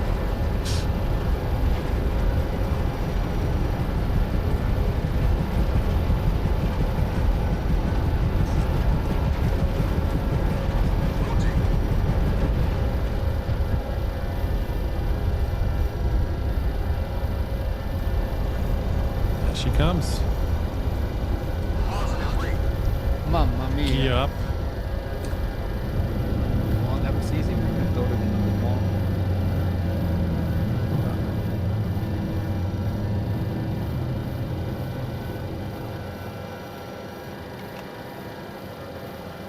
Flaps comes 1 notch back.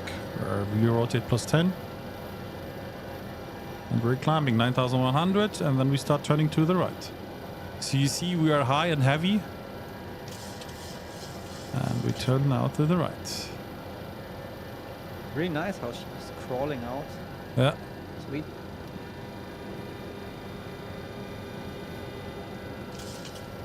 So now we watch here for the needle. And basically we will like ourselves to align on this routing. That's what we're aiming for.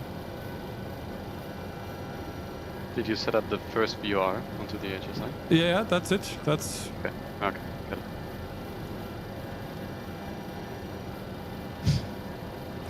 Just feels like Aerostructure. yeah, it is like it is.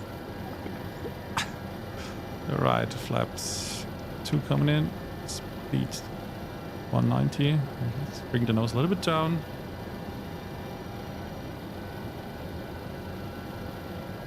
There you go. Trying to keep 500 feet per minute, so then we are increasing speed or accelerating. Now 1000, flaps comes up. And I was a little bit too early, but that's not a problem, we can correct this.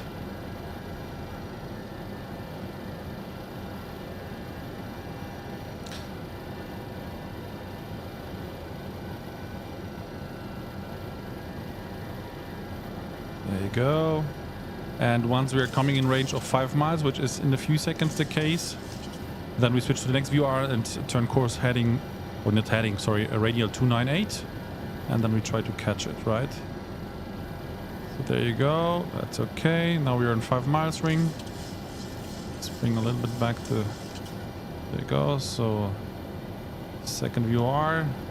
And 298.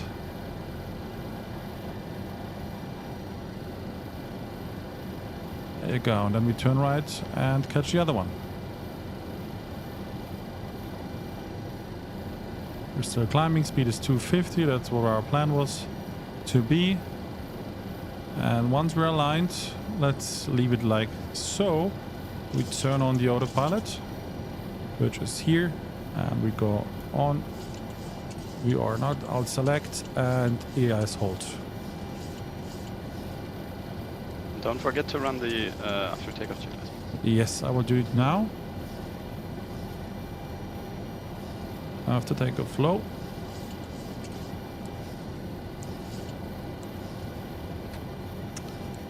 You have seen already here the gear handler. Everything is done automatically, so you don't need to do anything basically. You just can concentrate on flying. 1,000 to go. Let me check this. Okay, that's okay. 1,000 to go, so we get higher to our final level, which is 280. There you go. And just check if the... Yeah, that's fine. So she's climbing. And once we're at 10,000 above the airfield, then we start accelerating a little bit. After takeoff flow is complete, so we can remove this and we read the checklist. So the after takeoff checklist is ignition, is again back on normal. That's the case. Seatbelts, no smoking. We will check landing gear level off. Okay. So seatbelts we can go off. No smoking will leave. Landing light is off. Taxi light goes off. And the gear level should be checked. It's neutral.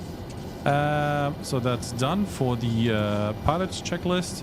And let's go to the engineers. And it's nice because here is also open. That's cool. So you don't need to do it second time.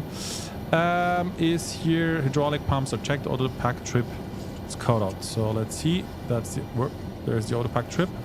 This button or switch. It's on cutout, and all the rest is in the green area where it should be. Oh, did you just see up on the right? You had the packs just were controlled in that second where you're looking up right in the FE panel. I saw it, yeah. Yeah, the cooling doors just got closed by the crew, just to keep the temperatures that are indicated above in the limits. So all right, so we are right now on our way here straight to the Emblema VR, which is right now, as you can see here, 21 miles ahead. Because I selected it also on the FODME, so you just have the big number, but it's the same as here.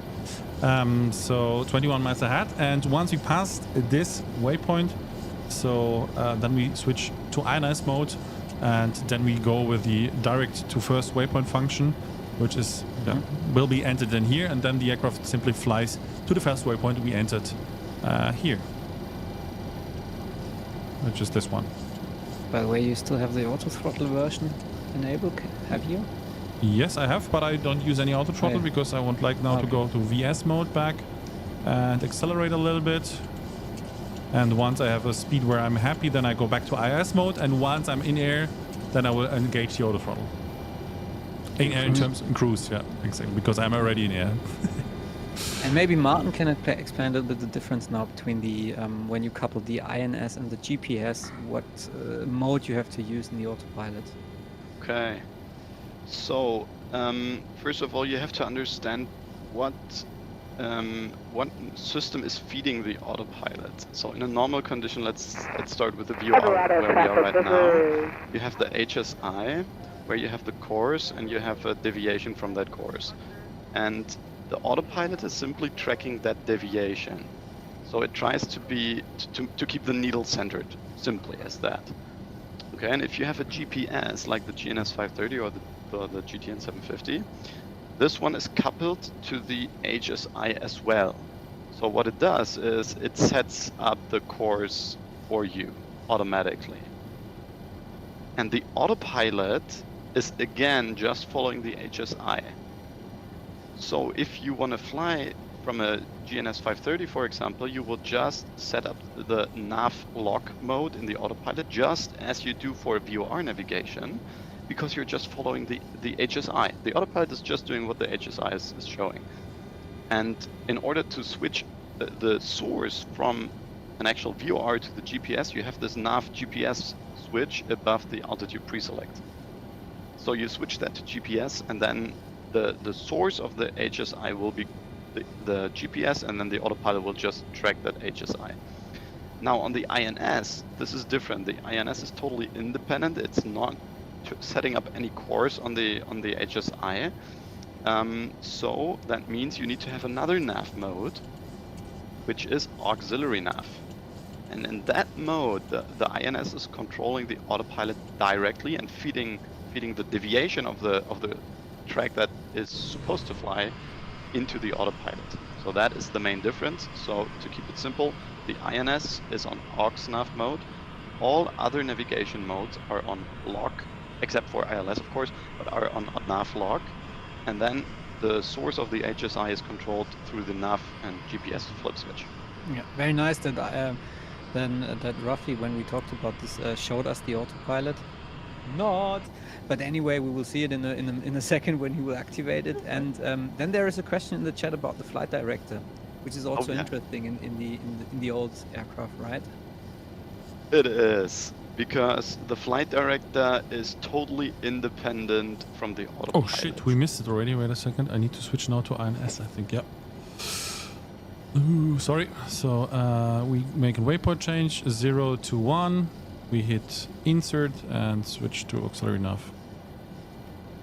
And she's turning right. There you go, nice one. Okay, so the the flight director, as I said, is totally independent from the autopilot. You can set up the pitch on, and you can set up the lateral source, and it is not connected to the autopilot at all, which means you can, in theory, set something totally different on your flight director than on the autopilot. This is like back in the days flying. Nowadays it's always coupled, because nowadays the autopilot is usually just following the flight director. So the GPS and whatever nav source you have is feeding the flight director, and the flight director is giving, or the autopilot is just following the flight director as you would do as flying manually. But in the 727, as they are totally uncoupled, it is a total different story. And at least when I fly the aircraft, I usually don't use the flight director at all. Maybe up on approach, maybe for intercepting if I fly a manual approach. But it doesn't mean that the autopilot is doing the same thing like the flight director. And what we also saw is, I mean, if I'm not wrong, the heading bug is now defining where the aircraft is flying, right? Because Rafi tried to switch the heading bug, but the heading bug was jumping back on track. So this is kind of how you do it, maybe. This is currently the INS feeding, and you can, if you then set the heading to the flight director, then you're following the INS in this case. Indeed, you can also set it up to VL or approach. Then you have the normal approach, and if you go to the annunciator panel, Rafi, do you know where that is? The autopilot annunciator panel? Perfect. All right. You see there's one column for the flight director and one column for the autopilot. And they are doubled, right? You have VOR lock, for example, on both columns, which means it could be that on the left side there's displayed something else than on the right side, because your flight director is just set it up to something else. So yeah, you need to keep that in mind. The altitude hold mode is something very specific on the flight director. But now we don't see any indication except for the altitude hold, which is in green. And usually you have like a orange or yellowish tone for the arming mode. There it is. Okay, was my vibe?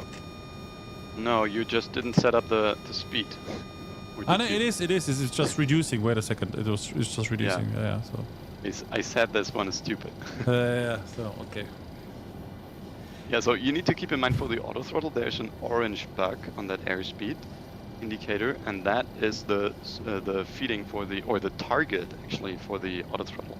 So it will try to follow that bug. So the system automatically switched already from waypoint 1 to 2 now, which is from Vazel to what was the second one? There it is, Pulox. Yeah, so here you see my cheat sheet again. So you see, okay, Vazel was 1, Pulox is 2, Seagun is 3, and so on. So yeah, that's nice. You can also switch to the distance and time page on the INS or in the mode. So that is the one that you would probably use in this phase of the flight. Which will give you the distance in nautical miles on the left side to your inbound station, and on the right side you have the time in minutes. All right, so we have now 44 miles to Pulox, and with this you can even then make a double check, because you see also on your flight log the distances between the two, let's say, waypoints. So you can see one is switching from 1 to 2, and then later from 2 to 3. And then if you have your readout, for example, of, I don't know, 900, then you know, okay, there's probably something wrong with the coordinates.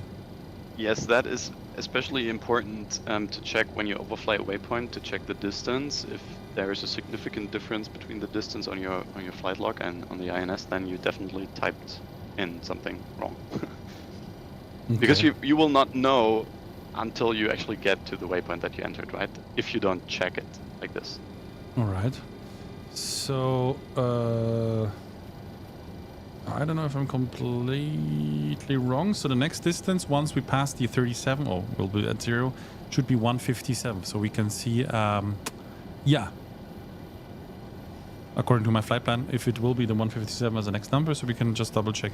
I mean, it can be plus minus something, because I mean, there's always, yeah, if you overfly it, but if it's around plus minus, let's say 5, then I'm happy with that. And if it's, I don't know, 400, then it's something definitely wrong here. Or you are on the wrong mode selector. That can also happen, that you, for example, stay on the ground speed like you have been before, and then you see on the right side, you see like, okay, 464 minutes. What the hell? And 312 miles? No, make sure you're on the right page. I mean, I thought always it's very complicated to use the INS. That's why I never used it in other aircraft. But being honest, it's very easy. But in terms of easy, it is also easy to make some mistakes here. So you need to be careful to be in the right mode, to be with the numbers when you enter them, that they're right, because sometimes one number more or less, or even forgetting a number, could be a deviation of I don't know how many miles, probably thousands if it goes completely off. Yeah, especially during waypoint typing in, you need to make sure that you put it into the last digit correctly, because if you have like 0.0, a waypoint with 0.0 at the end, you still need to type in the 0, otherwise, because it's starting to fill up from the right to the left. Otherwise, you will be in a totally different position. Yeah. So that's important, and it's also important to have the hemisphere prefix, like north and south and east and west, before, even if it's set to the correct one, because the first press on the keyboard is always the hemisphere that you enter. Yeah. And yeah, I mean, we have not a modern aircraft where it tells you in the FMCA insufficient fuel. So if you go now, for example, for lunch and come back, and you're not flying to Panama and you're in somewhere in the Pacific, then it's bad. Yep. Can happen. All right, so about the calculation for the descent, there's a little, also here, a nice feature included.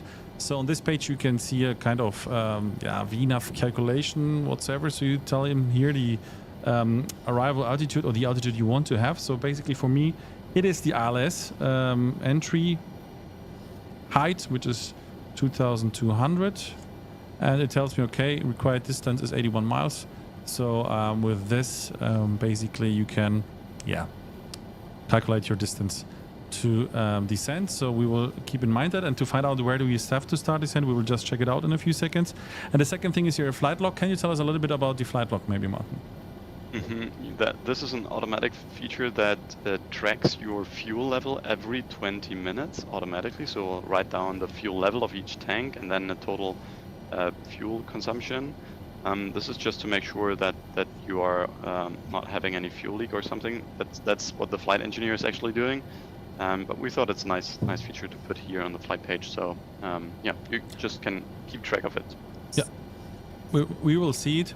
So yeah, to know where we are, I just pre-select an VOR, which is basically the start of the ILS. So I know that at this point I will be somewhere at latest at this altitude.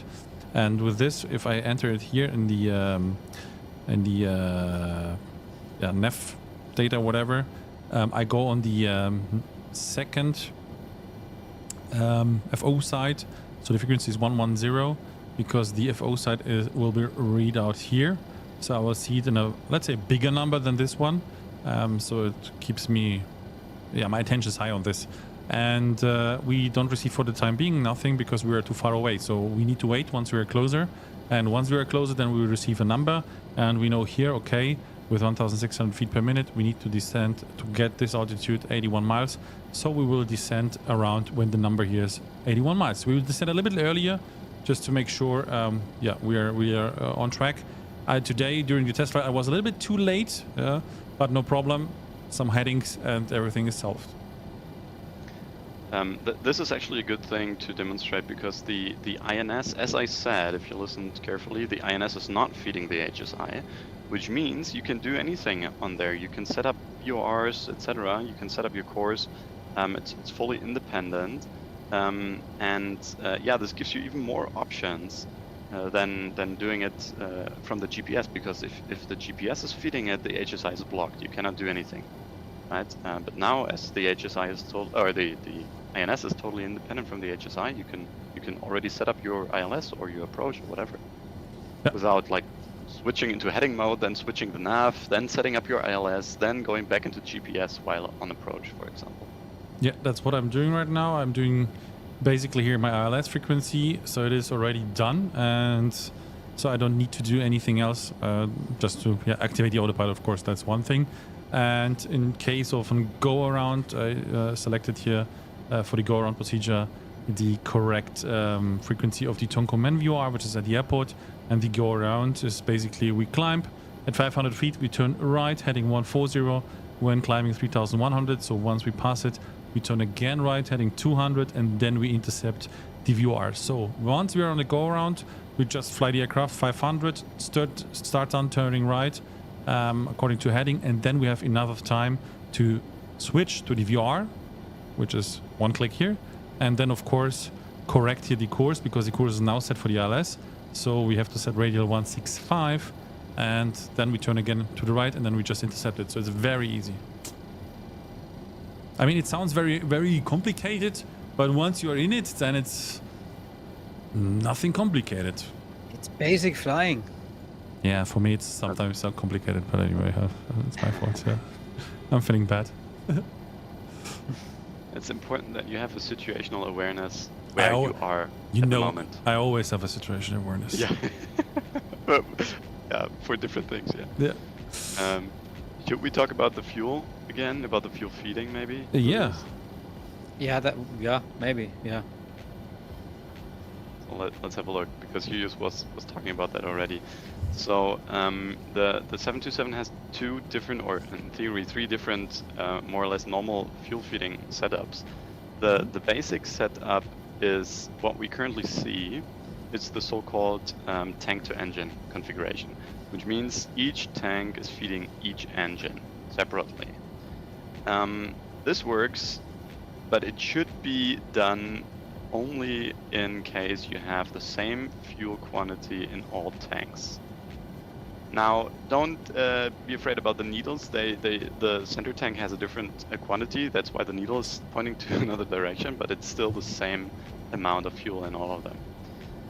And usually on longer flights, you obviously have a higher quantity in the fuel in the center tank, and in that case, you usually switch to a number 2 to all engines configuration, which means number 2 tank will feed all engines.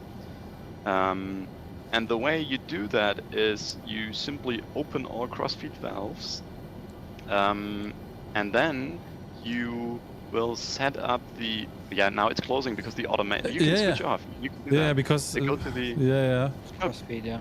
that's the That's engineer. the automatic. It's the last entry if Yeah. you scroll down. it's Go full away, feature, Jerry. Now it's my turn. So right? No, let's break this.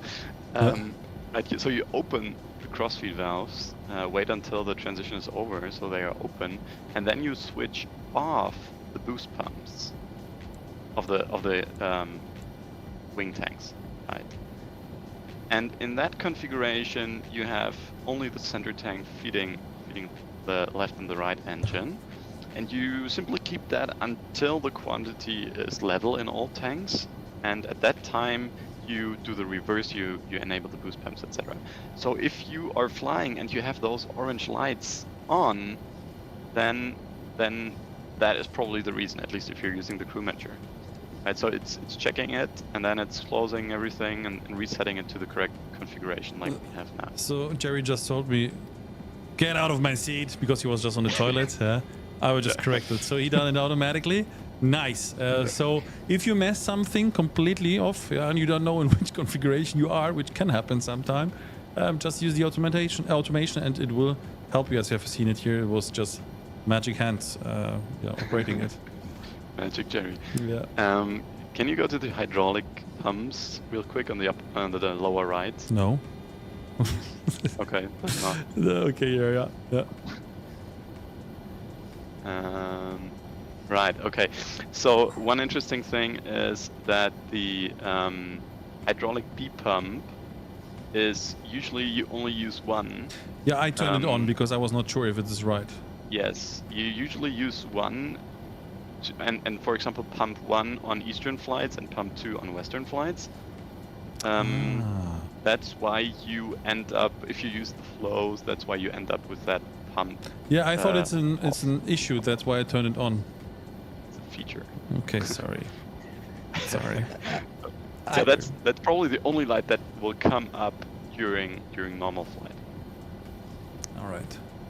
All right. So talking about a question from Florian. Yeah, you can set up even the TDS GTN as well.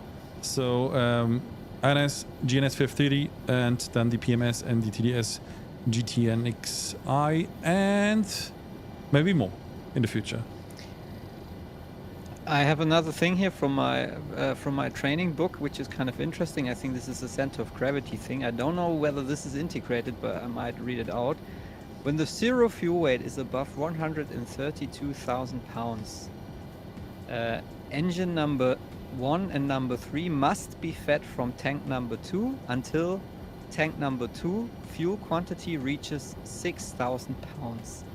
Alternate between tank number 1 and number 2 tank to feed the number 2 tank until all 3 quantities reach 6,000 pounds, and then set it back to tank to engine. Yeah, so there's a little bit of fuel pumping going on in certain situations, or leveling, let's say fuel leveling operations going on in certain situations, right?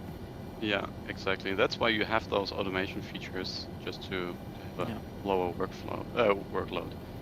And yeah, this is something we should have been doing before, right? The gen sync. So Julius, what's gen sync here, or the frequency synchronization? What does that mean? I have to go to my book 1 second. Maybe you can answer that. While you're searching. Yeah. But I think I know the answer, but I'm not 100% sure. So that there might be the chance that I embarrass myself. So you have to answer that. I'm sorry.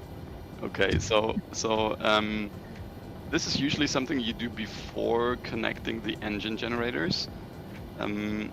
So imagine you have your APU running on a certain frequency. Let's say 400 hertz, for example, which is the average, I think, roughly. And then you start your engine, so the generators are starting to work. They are not connected yet. They are still on APU. And then you have a different frequency, let's say not 400, maybe 380 or 450 or whatever, just a different frequency. And then depending on the on the difference of the frequency, if you connect the generator, it might break up your entire electrical system. Nowadays, that's automatically handled, of course, but back in the days, you had to sync the frequencies manually. So this is what Rafi just did. You can set the AC readout on the knob to Gen 1, 2, or 3, and then you will see your frequency readout, and you have those synchronizing lights. They are starting to flash. The faster they flash, the higher is the difference between the generator that's currently feeding the electrical system and the generator that you have selected on the AC meter. And your plan is to get off those lights by just simply modifying the generator frequency before actually closing the generator. So that's where you have those knobs, those frequency knobs that you can turn left and right, just until the light stays out, and then you do that for every generator, and if every light is out, you can close the gen. Now this should be done in the flow. I don't know why it's not working, because I coded it back in the days. Maybe they changed some coding for the generator sync, so I need to verify that again. But this is something you should do. Currently, it's not a big deal if you have a few hertz off. That's okay. But yeah, you should definitely make sure that it's off before connecting. Just another quirk of the 727. But that should be the good thing. If you use the crew manager and the flows, then you don't need to take care of everything of that. You can just go for your Sunday night flying and have some fun. But if you want to challenge yourself, then to do everything manually. I think we definitely need a yaw controls profile for this aircraft. Oh yes, oh yes. And that's my position here. Oh, on this table, 7-8 beers. Naked. Yeah, naked. And here in front of me are you two guys doing whatever you would like to do. And I am here in charge of trying to keep the mess as small as possible. And if they get you angry, you just shut the fuel pumps off. It is, yeah. And then bye-bye engine number 3 and whatsoever. I see. Yeah.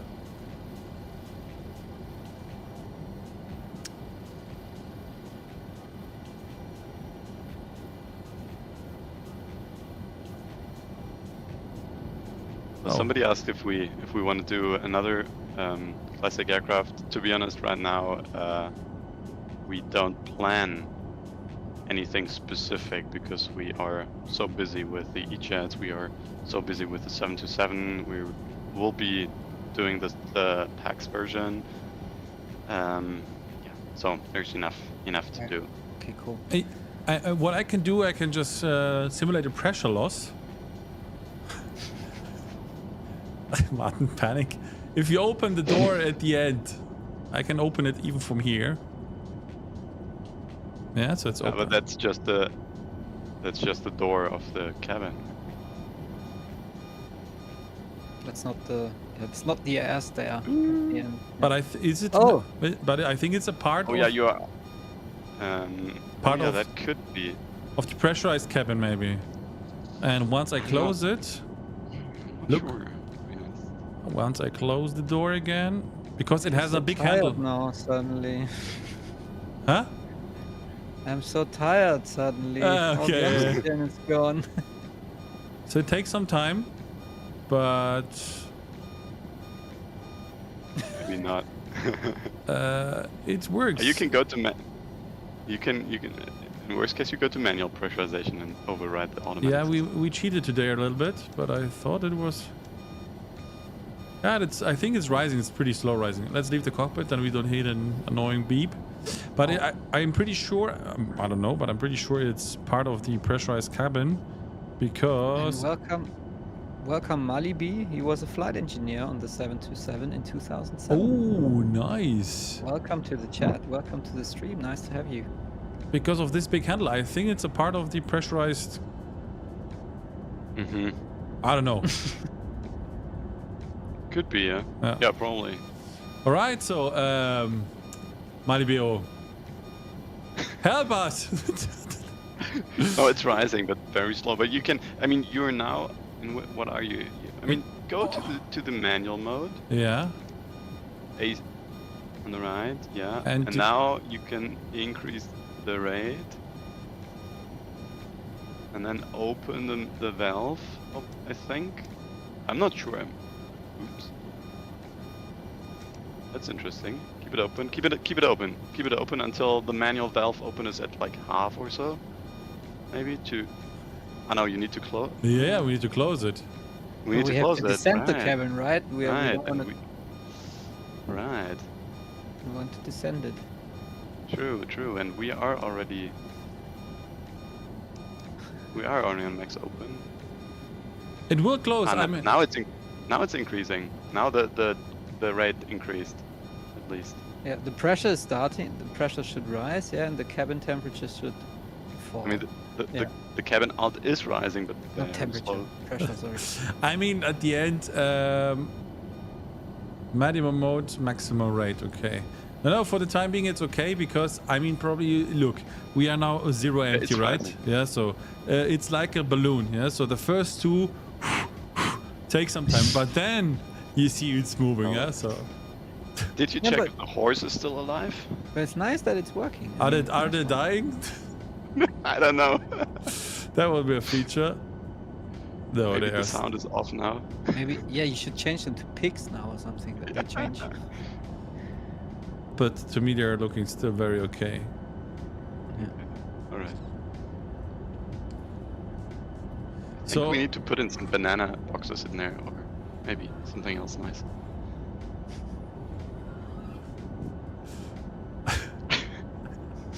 Go on the ride. yeah. Right. Let's see what the machine does. So, Malibi, which airline you have been flying as a flight engineer? Yeah, you see it's descending.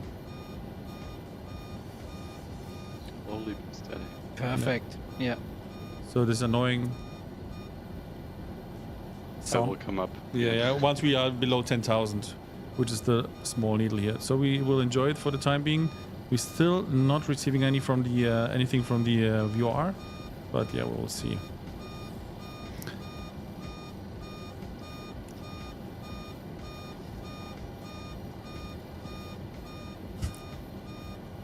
As always, I need to destroy something, but you can see you can fix it, yeah, so that's good.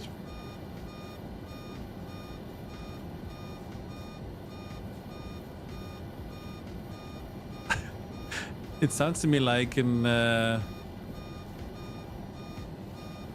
I'm feeling like on Scrubs. Behind you see the heart rate, dude. Yeah. The Of the- patient is dying. The aircraft, yeah.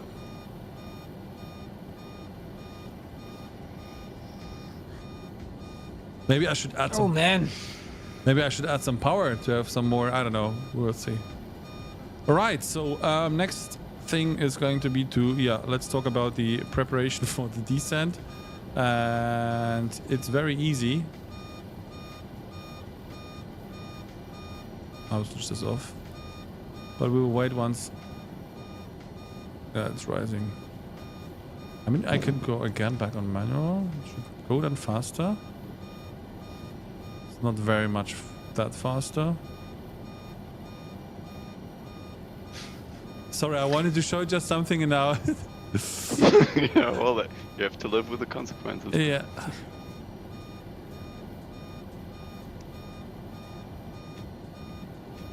Ah, here it is on standby.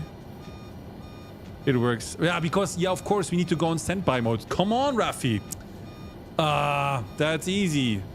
Standby mode. This is this mode. Yeah, and but with then you need to set your cabin altitude as well, because now you need to set your target cabin altitude. yeah, no problem. Now it's really fast. Look, the cabin is descending Yeah, I rapidly know. now. I Very need- nice. No, it's in a nice region. I Let's don't think it's that's nice though. 6,000. Your there. ears are bleeding now.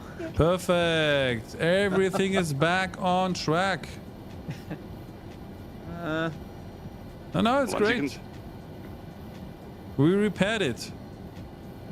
Cargo jet in Ah, Canada. yeah. Oh, nice. So that was absolutely Yeah, my that's fault. actually- No, it was everything is right because it was my fault. Because if you go, of course, in manual mode, then you control just this part, and if you go in standby mode, then you control this part. So absolutely fine. Everything is working as it should be, and we can happy continue our flight. Cargo jet Canada. Wow, that was. Did you fly also on gravel airports and so on? I think with the 727s. I don't know, cargo jet, if they do something like that. If they do it only with the 737s, maybe, I don't know. Would be cool to know. At least they had the advanced versions with no eyebrows and upgraded engines, etc. That one would be one I would be looking for as another version, maybe. Okay. All right. So for the time being, I will just bring up my tablet. So you see, we are more than halfway through, and yeah, next weapon is Signo, then Nintendo, and then Diego. And out of Diego, we will just basically follow straight ahead with the track we have and then turn right. In the case we are too high, we turn left, and then we have here our VR, which is pre-selected, which is on 110. It's the Taboga Island VR. And then we can just fly straight to it. And then out of Taboga VR, you see here the procedure, which is here. And we have an radial where we can follow, right? So that's not a problem. So that's easy, and that leads us straight to the ILS. So in any worst case, we have to consider something else. And from there on, it's a basic ILS, so nothing special here. I just set up the minimas because that was something I forgot. Anyway, nothing to can set up, just for, let's say, visual guidance or help. I just set it up here, which is in the height 203. So I know here is a minima, but for me more important to have an minima as an orientation. Oops, that was the wrong one. Is this here, and here I will set up the 228, which is more or less, let's say here. Maybe a little bit more. So there we go. So that's our minimas. So that's set. Sorry, you didn't see that because my iPad was in the way, but anyway. So from there on, it's a basic ILS landing or an approach. And here you see also the go-around procedure I was talking before, 142-200, and then radial out of Tonkomen 165 to Diego back in the worst case. And we were landing on runway 03. The plan is to leave the runway on Quebec, and then we basically taxi this and this way, and then we follow all the way up here to the cargo terminal. So that's the plan for our planned taxi routing. So it worked today. I'm very confident that it should work. So autobrake medium will be here in this case, and that's it. So we are receiving already the MPTO is my country. Then congrats to Panama. So as we said, or as we have seen here with the flight tablet, with the landing, not landing, descending, sorry, with 81 miles required. We'll add a little bit more, let's say 10 miles on top to be just more safe in the terms of descent. So we will wait once this thing here is showing us around 90 miles, and then we start descending with around about 1,600 feet a minute. We could use this start managed descent, and the managed descent is basically keeping the 1,600, let's say, stable. Is it the right description? Basically, but it's doing more because it's calculating a 3-degree descent path for you, and that also depends on the speed. So if you reduce the speed, it will also reduce the vertical speed accordingly. Okay. So that makes sure that you actually reach your target as planned. While when you descend it manually, then you have more flexibility, of course. And this is only if you click start now, it will start descent to the target altitude. But as soon as you override the autopilot in any way, let's say you change the vertical speed or the target altitude in the pre-selected window, it will rip off that feature. So then you can start it again if you like, but as soon as you override it manually, it will be totally switched off. All right. So, and is this data? Sorry. No, I just was about to make a really bad joke, but I will keep that for later. I was about to say it has more VNAV than the E-Jet. Okay, sorry. Burn. No. Just kidding. No, that's cool. That's a really cool feature because I mean, in the Yeah. in the E-jets you have the flight path angle mode in the autopilot. Yes. So this is actually That's the same, yeah. exactly the same. which is really Um, precise, by the way. Yeah. Yeah, Yeah. it's just yeah, equivalent in the classic aircraft for that. So question here is, this current altitude, will it change once I'm descending? Yes. All right, and also the required distance? Yes. All right, so we will see because I didn't check that before. So then you can always yeah, make a double check if you have here a readout as we have to make sure, okay, I'm on the path in terms of, okay, do Yep. I need to increase or not? Yeah. Well, the thing is obviously that you have a distance, but you need to calculate yourself where you wanna end Yeah. up at Yeah, that yeah. point, right? Because In now this you ca- set in your up. So Yeah, in this case, VR is 0. That's our destination. So that's okay. yeah, but you need to take in mind that you want to be earlier at that altitude, Yeah. and you have the procedure turns. No, and no, no, no, no. whatever. Sorry, not in terms of destination. If you are in terms of on the procedure where I want to be, so that's perfect. Okay. Yeah. And by the way, you can see now the fuel flight log, which is here, yeah, written down. So it's cool. You see, yeah, fuel left I and total fuel burn. I have a question about that system. I only used it once for a continuous descent, calculating the track miles I need and then starting it.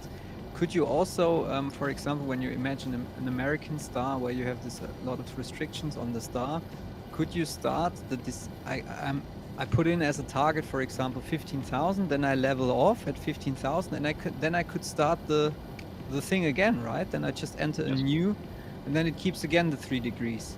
Yes, exactly. The only thing it just keeps 3 degrees flight path, so or descent path. So yeah, it's not guaranteed that you're gonna reach your target altitude. Yeah, according Yeah. to the restriction that you have on your charts. But yeah, you could do it multiple times. Yeah, but it's cool to if you want to step down and don't do a continuous descent. Yeah.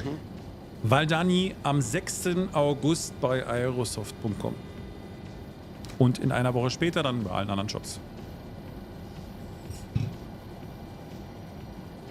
Exactly. One thing why we have this 3 degrees flight path or descent path is because you should, or it's a Boeing. It's hard to reduce airspeed in general, is, so yeah. you always need to have some room left for level flight to rip off some speed, and that should happen before you do some steep turns, etc. So I usually recommend to descend a little bit earlier and more shallow, so you have more options in terms of the speed. Because if you set your throttles to idle, you will end up in the throttle warning horn. So you need to be a little bit above idle to keep the engines good, and then with more than 1,600 feet per minute, you will probably not be able to keep your speed and not to reduce anything at all. So reducing is more at maybe like 1,400 maximum rate. So better start earlier and come in more shallow. We are at 28,000 feet, but it's just right at the edge. It's a little bit below. If I cheat, yeah. we'll see if I cheat a little bit. You see it now. Here, the number is. That's an old aircraft. There is some cheeky things. So I don't know if it's a bug or a feature, but it makes sense to me because once. I don't know either. So if it's not, I mean, it's confusing because the zeros are already done, but the 7 not. Maybe, yeah. Oh, and there are tons of different altitude indicators. You couldn't imagine, like in the Pan Am aircrafts, like literally every aircraft had a different altitude indicator. So like some have been analog only, some a mix of digital and analog only, others just digital. Yeah, it's like in the one the buttons are on the left side, and on the other one the buttons are just exchanged. So it's yeah, you can do a lot, or you could have a lot of different configurations. That's why we want to implement more options in the future. For example, the Q flight director, for example, because currently we have crosshair. Even though I like the crosshair more personally, but yeah. I'm a Q fan. Yeah. So everyone's. Q. Yeah. Yeah. Du bist aus in the queue. I was confused because the FB showed 28,000 and yeah, you're absolutely right. So now you see 27,000, so it's as promised descending. That's cool with the descents required, so that's perfect. So we see now we are on an way above, like we planned, the 10 miles above. We need to. But you started manually the descent, right? Yeah, I didn't click on. You're not with the managed No, version, because You can. Yeah. I mean, you could now, just for testing. Remember, you're on 4,000. Okay, you can just click on start now, just to see what happens. And now you see 2,200 is dialed in as your target altitude. Yeah. And you can switch it now to 4,000 again. Ah, so it's taking over automatically from this here, right? Exactly, exactly. Now So- you set it up to 4,000 again. And now look at the EFB. Oh, it should, maybe, oh, okay, the target altitude can be changed, but the vertical speed, just change the vertical speed real quick for me. We descend a little bit faster, of course, because we would like to photo faster. Yeah, just increase that. Boom, There's it's it. away. Now, All right, and now you see the mode is disconnected, so now you're on fully manual soil. all right. Yeah, and you need to Okay, we just need make to- sure that the altitude select is engaged. Yeah, it yeah, is. it Okay. is. Yeah. But we need to descend a little bit faster because I can see the numbers are getting closer to match, and so in this case we're still around now 7 miles difference, but that's okay. We're just descending a little bit faster, and You can just put. I recommend to put the throttle into close to idle during the entire descent. Especially if you're on that rate, you definitely need to have that. Because that will automatically reduce you down to 250 or something, or even below, and then you're good for approach. So that's usually a good way of doing it. Nice. so she's descending. Passenger can be seated. And the next procedure will be the approach procedure. That's once we are, let's say, below the transition level, then we can hit Yeah. it. All right. That's what I recommend, right? Right, so here we have a transition level because it's nowhere written, so it's manually, no system. It's one level 190, so we have plenty of time, which is good for us. That's nice to have.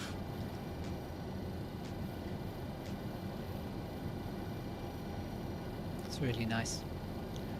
Really good to have this airline, or to have a vintage airline. And Yeah, it's I will like enjoy it. one I more. mean, I really. back in the days when it was on different other simulators from different other companies available, I loved the aircraft, right? So I was flying a lot with the aircraft, and now doing it is great. And when you use it, we will show it after the landing. We will show after landing the again the different GPSs you can see. Yeah. So that's one thing you will see. And just to confirm, I just delete this chat. Sorry. Because Judas is not able to do that. I'm doing it. Okay. So we will show you the different GPS or FMS modes. There was a question if here is somewhere in between where the blank spot is kind of weather radar planned. We are waiting for the FS24 to see if there's something interesting in terms of weather radar, because like the current implementation would be not the way we would like to have, especially because it's the technology in that classic weather radar is quite different to what you see in modern airliners. So yes, that's all planned, but it's not on focus yet. Yeah, let's hope we get a beta version in September, hopefully, and then we're gonna see what's in there, what's in the box, and we're gonna test the aircraft and decide on future plans. All right. All right, all right. I'm trying to delete it, but of course I'm absolutely not.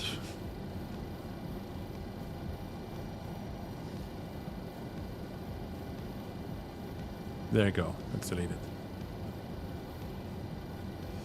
All right. So we see through the second last waypoint, we are flying from 3 to 4. We remember we had 5 waypoints. And by the way, after landing, we will also show the different liveries in the menu, so you can see what to expect for the time being. Maybe there will be some other. I don't know if you have the plans, but at least those were in the simulator already in. They are great because there is a lot of to choose from. So we will show you after the landing all those things. So we are now from 3 to 4. Last waypoint was build 5. So we can now try to catch it up this time. So the last distance between 4 and 5, I think, should be... Maybe I'm fast enough. Come on, it's 15 miles. There's a good question coming from the chat. Can it use the VNAV function from the PMS GTN 7050 that has been introduced recently? That's if you own or if you purchase this extended product or whatever it is. Well, yeah, you can use that for calculation, but you cannot couple the autopilot to it. Okay. Yes, I think that's the question. I think. Yeah. Coupling. Yeah. And the at least I don't. I mean, honestly, I've never tried it. I don't know if it's feeding. I mean, if it would feed the local the glide slope deviation, then you could try. I used it in general aviation aircraft. I'm not sure. I think in some Black Square aircraft I used it. In the King Air, for example, in connection to the working title avionics thing, it's working. So you can really shoot an R&P approach or an RF approach with vertical guidance. I mean, as long as it's feeding the glide slope. Perfect. Yeah. We have a deviation, and if you then go into the approach mode, then it should work. But it's untested. I mean, I've never tested it. I don't know if that GTN 750 is feeding the default glide slope or not. I don't know how that. I don't know that. works. I don't know that. Yeah. That's a good question to test out, to check out. Yeah. But the fun thing is, I've seen, I think, one cockpit with a GTN 750, but here it comes. There was a decal on top of that GTN 750, which said for VFR use only. So imagine you have like a GTN 750, pretty advanced GPS device, and it says, okay, you have that here, but you're not allowed to use it. So I don't know if it was even technically connected to the autopilot or not, or to the HSI or not, but it clearly stated, okay, VFR only. And I thought, okay, why the hell do you put that in? It was somewhere in Africa, and probably they put it in and just put that decal on top just to be legally correct. But I mean, nobody knows what the pilots are doing. Yeah. Right? So, Yeah, probably they will use it. I mean, it makes sense. Yeah. I mean, in terms of safety, it is a good device, so that's why it's widely available in many aircraft and retrofitted. Yeah. All right, so we are descending. We're a little bit too high, but no problem. So we will switch now in a few seconds to heading mode. I hope it will work now. We will see in a few seconds. otherwise, you fly manually. Otherwise, I have to fly manually, and that will be pain in the ass. But we will see. No. So 6 miles. That's how you. We had one pilot or one flight engineer in our testing group, who was flying the 727 back in the days. He said that in their aircraft, the autopilot, the tracking of the glide slope and such was so bad that they always did a manual approach because the tracking of it was working. just not perfect. So good. Yeah. So that's how you usually fly that thing. It's working, by the way. That's great. So we're going on 2,200 as planned.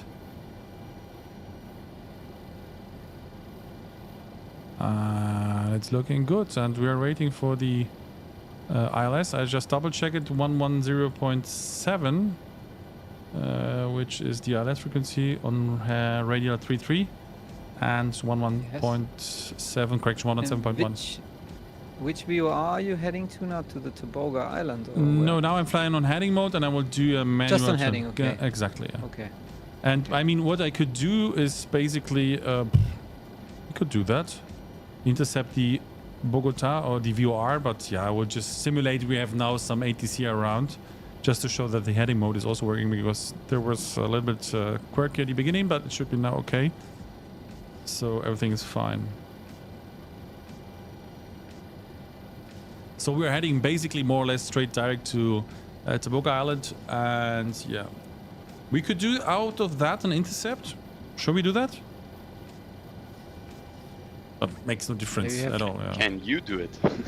You have Okay, we have 8.4 track miles until 2,200. yeah, so it's fine. Yeah. It's for rough orientation, it's cool. Yeah, so we have already the RLS. You can see it now. We have 23 miles, so we receive the RLS. That's here the case. So I will just to make sure, not confusing myself, I will add here also the RLS frequency. So I have here also the readout from the RLS, so that makes sense to me now. And we will turn in a few seconds to the right and try to intercept it. Crew manager will be later. And we should intercept anyway at 1,700, but we will leave it at 2,200.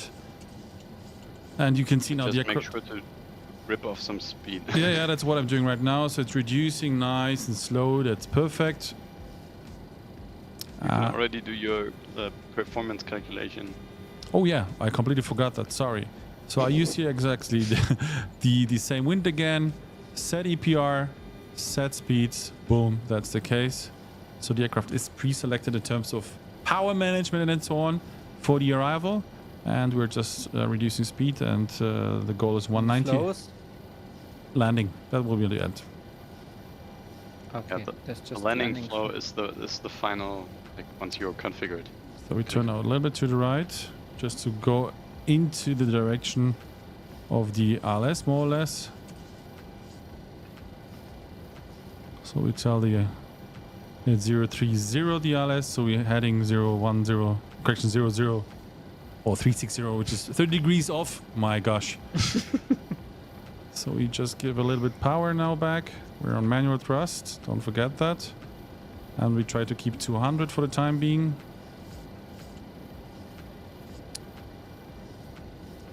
And we continue our descent to 1,700, which is our final altitude for the 1,700. We clicked Alt Cell and vertical You speed. have 4.3 only. There you go.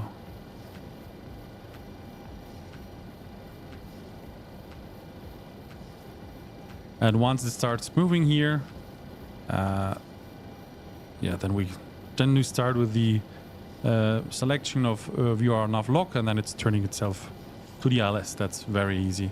So we just continue further reducing. We set the first notch of flaps. Speed 190. Next next speed will be 160. There you go. So we're reducing a little bit. I'm giving a little bit turning to the right to make the intercept a little bit easier for the aircraft. Something like so. You can already switch on the auto GS mode. I know you're flying the nav lock. Are you on nav lock? Will you fly nav lock? I will fly It's nav lock in a few armed. seconds. Yeah. But it's not armed yet, right? No, it's not armed. I mean, I could go here with the. That's only the flight director. Can I arm it already? Yeah, sure, why not? Ah, right. So the red is nav armed, lock right? mode. Okay. Yeah, now you see like a lot of orange also in the flight director, because the flight director is also armed, right? If you turn off the flight director, that column will be not illuminated at all. So that's how this works. So reducing 12 miles, so very easy, smooth. And we try to keep something above 160. 160 is our next flap speed.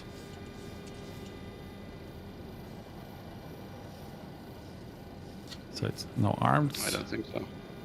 It is. 160 is quite slow for having flaps 2. Or flaps 5 then.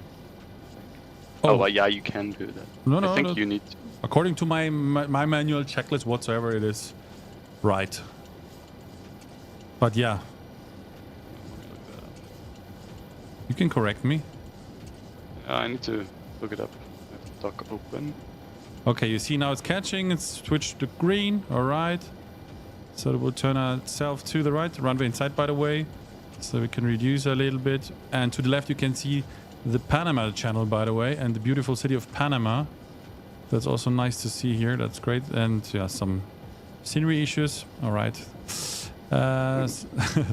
So it's doing a thing, and it's now on VR lock. So we can switch now for the glide slope or arm it. So we turn 2 times right to the auto glide slope. And you see it's now also pre-selected here. So we go with the next notch of flaps. Stand by for the gear. Oh, we should be in flaps 5. Sorry, that was my fault. Yeah, I think you thought so. Yeah. You should have been on 5 already. Yeah, so that was my bad. So now we are on the right setting. Oh. The aircraft is still flying though. So Let's 160. do distance check. Yes, and start descending now. It's at 6 miles, and that's where it should be. You're starting now from 6 miles from 1700. That's too early. You should start at 4.3. So watch out. 5.0 my chart says, but okay. No, 4.3 Lambi. That is the. Yeah, for me it's 5 miles from Inat. Oh, sorry. Yeah. Yeah. I was wrong. You are right. 5.0 miles. All right, so But we're still descending too early, right? yeah, that's okay. Gear down. So have fun in the forest. Don't panic. Flaps 15 is coming out. We're reducing. Final approach speed was 138, so that's what we're going to aim for. 1,000. Checked. And flaps 30. Let me check that is the case, and we run the flow. And we... Oops, I didn't want to remove it. There we go. Landing flow is complete, so I would just assume landing checklist is complete as well. There you go. So there you are on speed, on glide, and autopilot goes off. 500. And we're flying manual. But that is beautiful, by the way. Remember to deploy the spoilers manually because there's no know. arming. So a little bit speed. There you go. She's back on track. So she's flying very nice and precise. Whoops, that was my bad. Yeah. Minimums. Wind is coming a little bit from the right. A little bit windy here. 100. 50, 40, 30, 20, 10.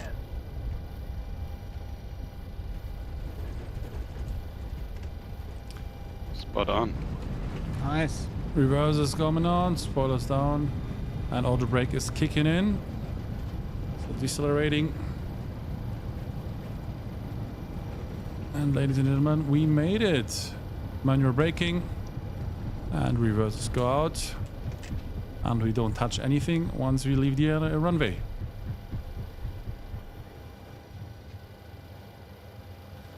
All right, there we are.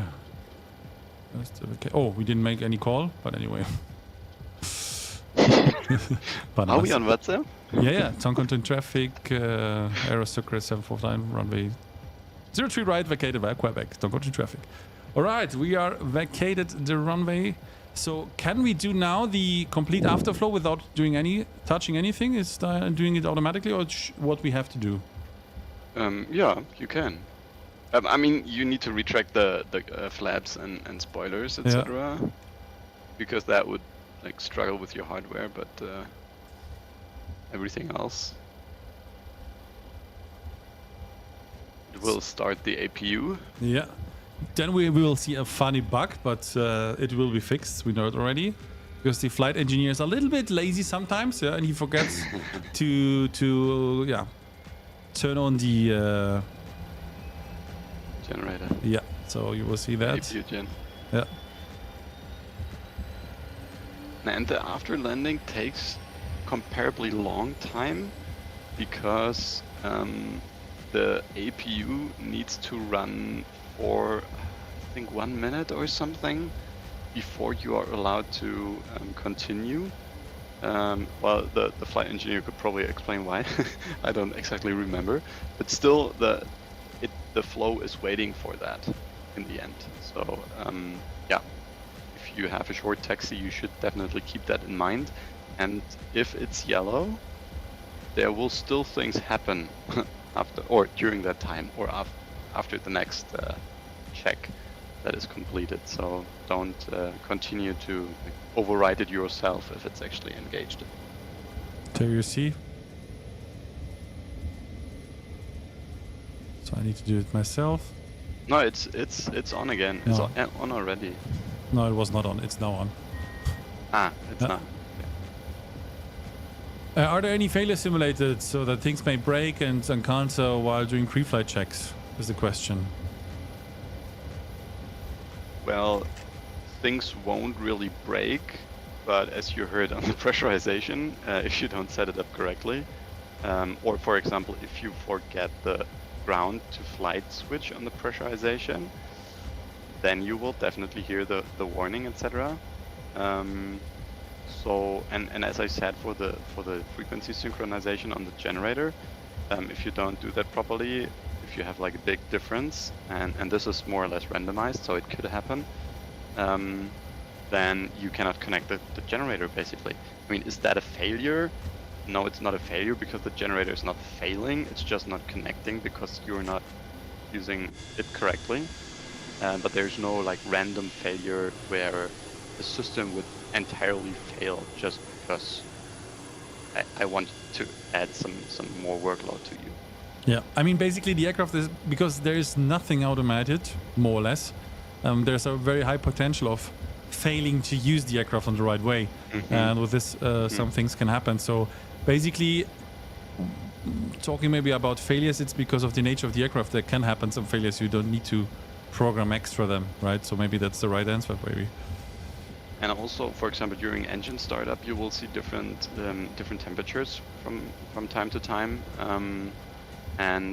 Yeah, so it's the problem often is that you have only one warning sound in that aircraft, more or less. So if, for example, the throttle idle warning is the same for like the spoiler deploy warning, and is the same for the pressurization warning. So you might not know what is your issue, or at least you have to debug it yourself. So yeah, that is. I mean, if you use the flows, it should not happen, except for like idle, throttle idle warning or spoiler deploy warning. But yeah, This is looking nice. So and it depends how many water on the is. I have seen if it's a lot of water, then it's like now, you don't see more or less nothing. If it's less water, then it's getting yeah, not so. I mean, they could maybe change the rubber. You want us to put in some maintenance mode where you can change the rubber? Yeah. All right. Yeah. Okay, I need to find my parking, and then I will show before we shut down the engine. Oh, there's someone parked already. Of course. Probably static. I will show the flaps because we promised it to show the flaps. So we go 708 instead. No, yeah, it's fine. 708 is very close, isn't it? Yeah, it's okay. Well, our wing is lower than the Yeah. 76, I was so about to say that. No which is- problem.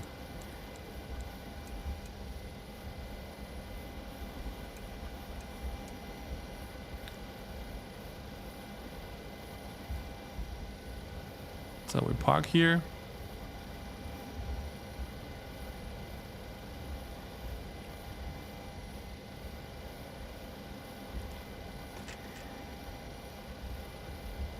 Mini MD-11. Yeah, kind of, but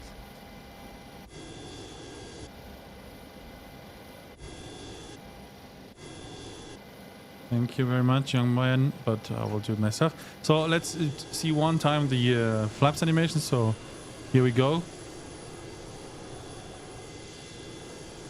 If that makes you horny, it's now the moment. And by the way, the flaps are very slow in this aircraft, as you can see.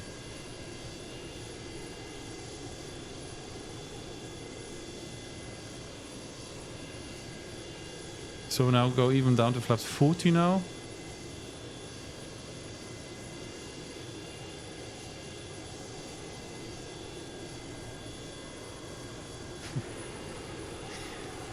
For me, the flaps always look like, I don't know, like it looks like a toy because they are so clumpy. I don't know how to describe that, but they don't look like real flaps. Because on modern aircraft, we have 5,000 million different flaps moving around, and on the 727, it's just one big. That's it. Yeah. So in this case, two. But yeah, you know what I mean? Or is it just stupid me?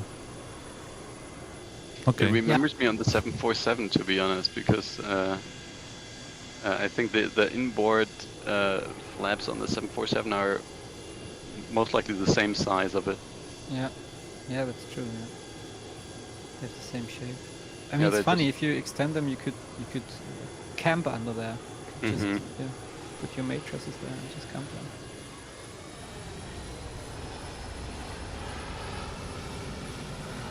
We do. Oh, it's not even closing it. Okay, nice. As it should be.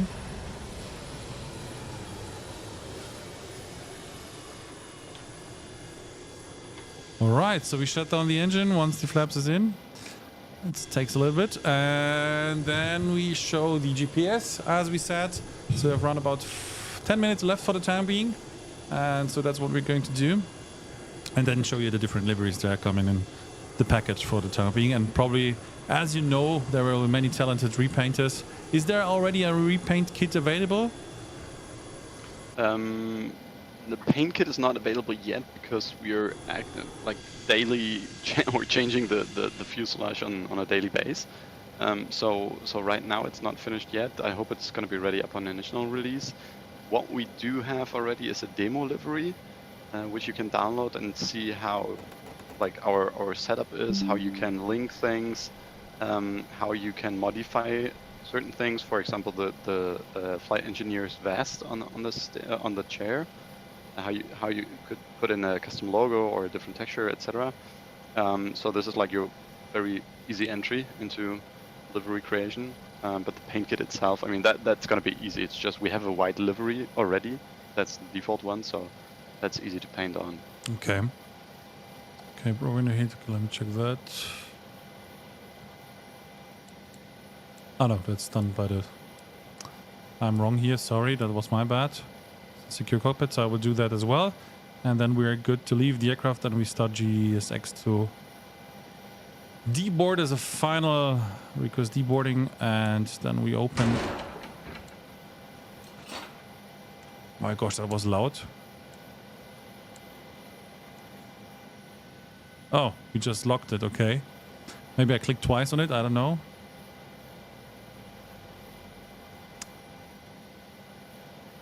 There you go. Now it's opening. Not forward entry. This is where I wanted to go. And by the way, is there any chance to open the stairs behind from the inside, or do I have to? Yeah. I think so, but I don't know where the handle is, to be honest. Okay, let's see if we find it. I remember that we did that, I think. So the horses want to get out. Yeah, that's right.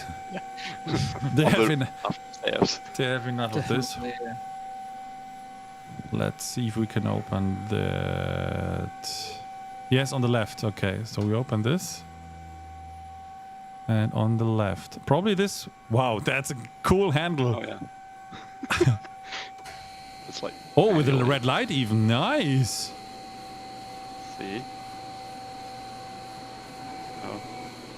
Get off. Yeah, this is how you get rough. You show him the district with the red light. So now the S is open, so that's what I like the most. So here we go. So everything is open. What could be potentially open. That's cool. And even the light is on, so we just leave it off. All right, so we show now as a final thing here the different GPS GNSs. So you have right now the INS here. If you hit GNS 530, then it comes the default GNS 530. It takes some seconds. There you go. Once it's online, and then yeah, basically you can use it from here, as you can probably use it in many other airlines and aircraft. So that's Yeah, just remember that you just show the nav GPS switch, please, above the altitude selector. Just see on the HSI what happens if you flip that. Yeah. Right. That means now it's controlled by the GPS. It's connecting That's straight important. to the GPS. Okay. Yeah. Mm-hmm. Yeah. This will be available on 6th of August. So from now on, 1 week more or less. Then we have the GTN 750, of course, which is in my case from PMS. And yeah, and the other one is grayed out because it's from TDS. So if you use the TDS GTN XI, then you can use it as well, and you see it starting up. So Yeah, that's it will just offer you the one that you've installed. So exactly, yeah. And if I go back now to the INS, let's see if the waypoints are still in. I don't know if they will be deleted by They default. should be.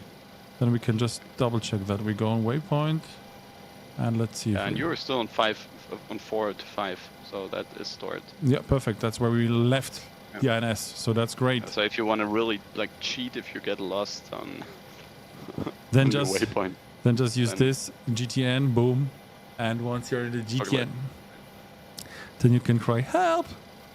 And but yeah, everything is working so as it should. So yeah, GSX is also doing its job, so that's nice.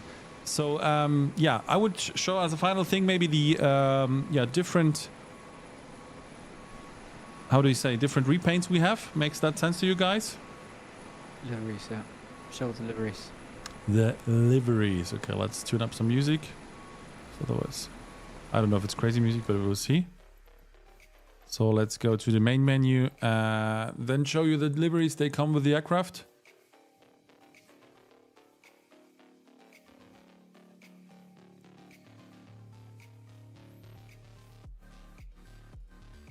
So if you have any questions to Martin, which is the founder and the owner of FSS, yeah, it's now your chance. The last 5 minutes go for it. before you can ask him everything. But as you have seen, the aircraft is working pretty well. I mean, it's still beta, so that's okay. We will have some bugs here and there.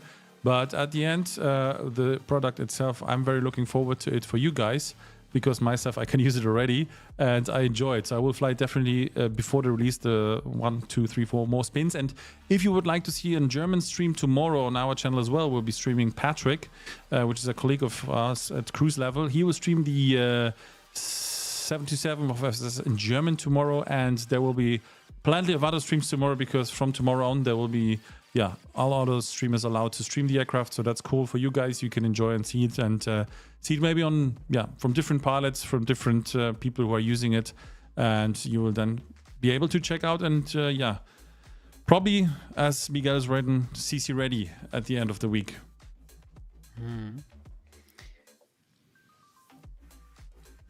Will there be ground vehicles for those people who are not feeling the pain of using GSX? Yeah, we have the stairs from the E-Jets that we're gonna implement, but it's not done yet. So yes. Yeah, there will be, but I'm not sure if it's upon initial release. The problem is you could like work on it forever if you like to, but at some point you have to say, look, this is so much fun already, just go and release it, right? I mean, we could work on that endlessly, but now we said, okay, it's well in a state that everyone can enjoy it, and everything else is just like nice to have. It's on top. And is there a rough estimation when the passenger version will come? I would say at around the same time like the FS24. I'm a little bit afraid of releasing like something right before the FS24, as long as we don't know how it works. At least if we have enough time to properly check it in a beta version, then for sure. But let's say if we don't get any beta version, I won't make any promises. And the passenger version is a little bit more complex from the modeling perspective, right? Because we will model the entire cabin, we'll have different classes, we'll have different interiors for depending on the airline. So and we have a custom lighting for the cabin, so it's much more work than the freighter version. So yeah, it will. I hope it's going to be this year, but that's a little bit up to the FS24 development and what that brings us. All right. So is there planned a model with the other engines, stage 3 Super 27 version? It's not planned. That doesn't mean that we won't do it, but it's not like on our intermediate roadmap right now. Let's see how this thing works. And as I said, engine configurations are a lot of work. So speaking from our side, it's very expensive. So right now, I don't know if people would like pay more for just having an additional engine variant, because for us, the tuning of the engine and the checking the flight dynamics and then doing the modeling is quite expensive for just having another engine, right? So what I could think of is, for example, like doing the entire Super 27 with a more modernized cockpit, with the different engines then, of course, so we can wrap that up into a bigger benefit of just having an additional engine or another engine. Yeah, and by the way, that's a little nice to know thing is the 0G version here has also winglets included, and you can add these winglets to any other repaint, as you told me. So there is in the documentation some information about that, and then you have not only the 0Z version with winglets, so you can even have other aircraft with the winglets included. Yeah. Exactly. So you can retrofit that yourself if you like. The 0G version is currently just the freighter cabin, so there's no custom cabin. There's nobody flying around in there. But at least we plan to do this 2XL version, this oil spill recovery aircraft, which has this boom in the back with the tanks. So that is planned with a custom cabin, but that also will take some time because it's totally different interior and also a little extra exterior. But that's going to be a nice one because that is actually still flying. One of the latest models that are still in service. Yeah. All right. So maybe one very last question is here. What will be the things you're working on after release? So are there any features which are coming in future? You don't need to promise something, but maybe you are thinking about, let's say it this way. Yeah, so the GNS XLS, the flight management computer, is definitely, I mean, it's I would say 80% done already. I've been using it a lot, but it's just not 100% ready. So that's why we postponed it. That's going to be released soon. For free, of course, as a free update. Then we plan to include some additional objects for the cockpit, or like instruments for the cockpit, sorry. Like we have the vertical speed indicator that we have at the moment is an analog version. And maybe you noticed that we don't have any TCAS in that yet. So if you're using the GTN 750 or the GTN XI, you'll have a TCAS embedded.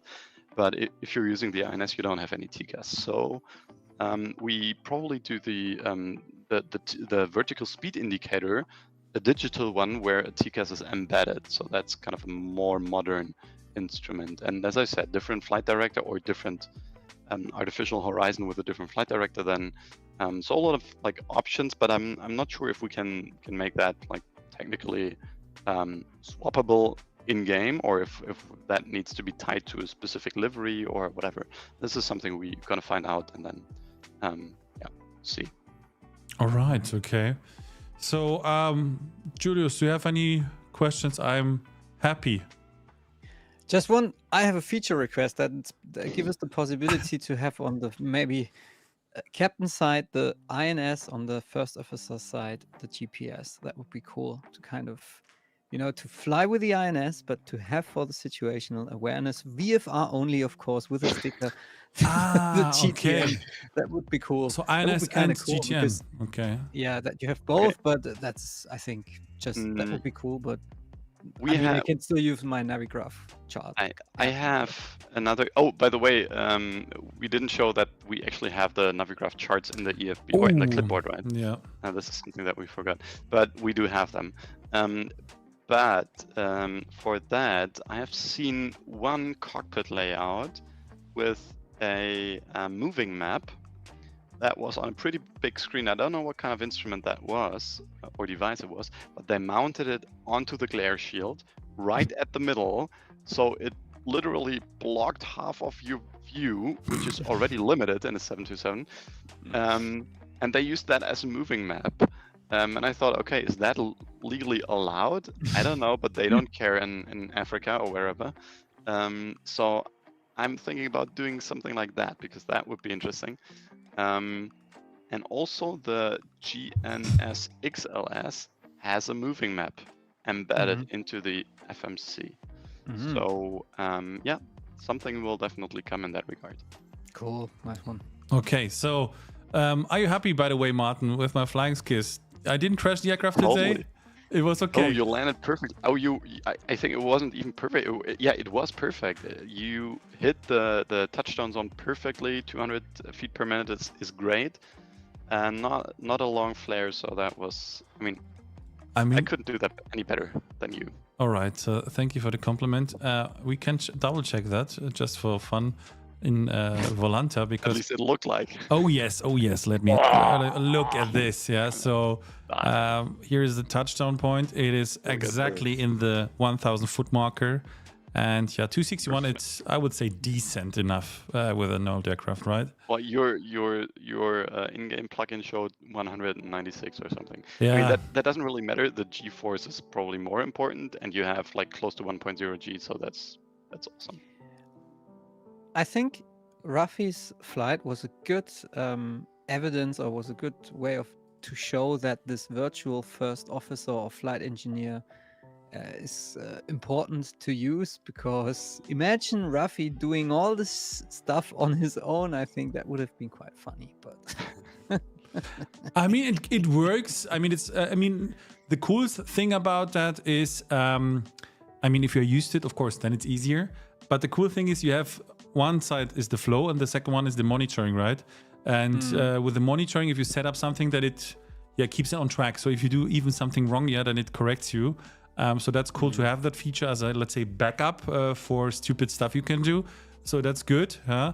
And then if you're used to it, you can do that. But being honest, it's a nice feature having it, yeah. So it's great to have this first officer and flight engineer who's doing it automatically for you, because it makes sense at the end, yeah. I mean, we do fly more than airliners, even then as a one cockpit, even if it's made for two people, it is okay for the time being, because it can be even then sometimes very, let's say, interesting, yeah, if the workload gets high, and even if you're flying online and so on. But on the 727, like in Classic airline, where you have even the third person, you need to do this job as well, then it's good to have some, let's say, the things. Or you fly multi-crew with your controls, maybe we will do that in future, we will see. Yeah, we have to figure a way out of doing that. Yeah, definitely. That would be great fun. Yeah. And Cockpit Lyric said we would be still sitting in Bogota. That's a perfect closure word, because that would be probably 100% the case. So we will see tomorrow Ustream, Sebastian, and we will see if you do it automatically, or if you can do it better. And if you can do it better, I'm more than happy. So that's it for today. Thank you very much, Martin, for being our guest today and letting us show your beautiful aircraft. Thank you, Julius, for being my sexy sidekick today. No problem. Nice flying, Rafi. Thank really you. Nice. And all the best to Thomas, another member of us. He should be also here, but he is unfortunately sick today. So that's the reason. Yeah, he got the flu. So all the best. Gute Besserung, we say in German. So be back well soon. Oh, what do you say? I don't know. English is dropping in dramatically, so I will leave it now for the moment. Thank you, everybody, for joining in. And see you on the next time. Bye-bye. See ya. Bye-bye. Take care. Bye-bye. Ciao, ciao. Tschüssle. Macht's gut. Tschüssle. Auf Wiedersehen. Was heißt das auf Adele. Russisch? Grüß Gott und gute Nacht. Bye-bye.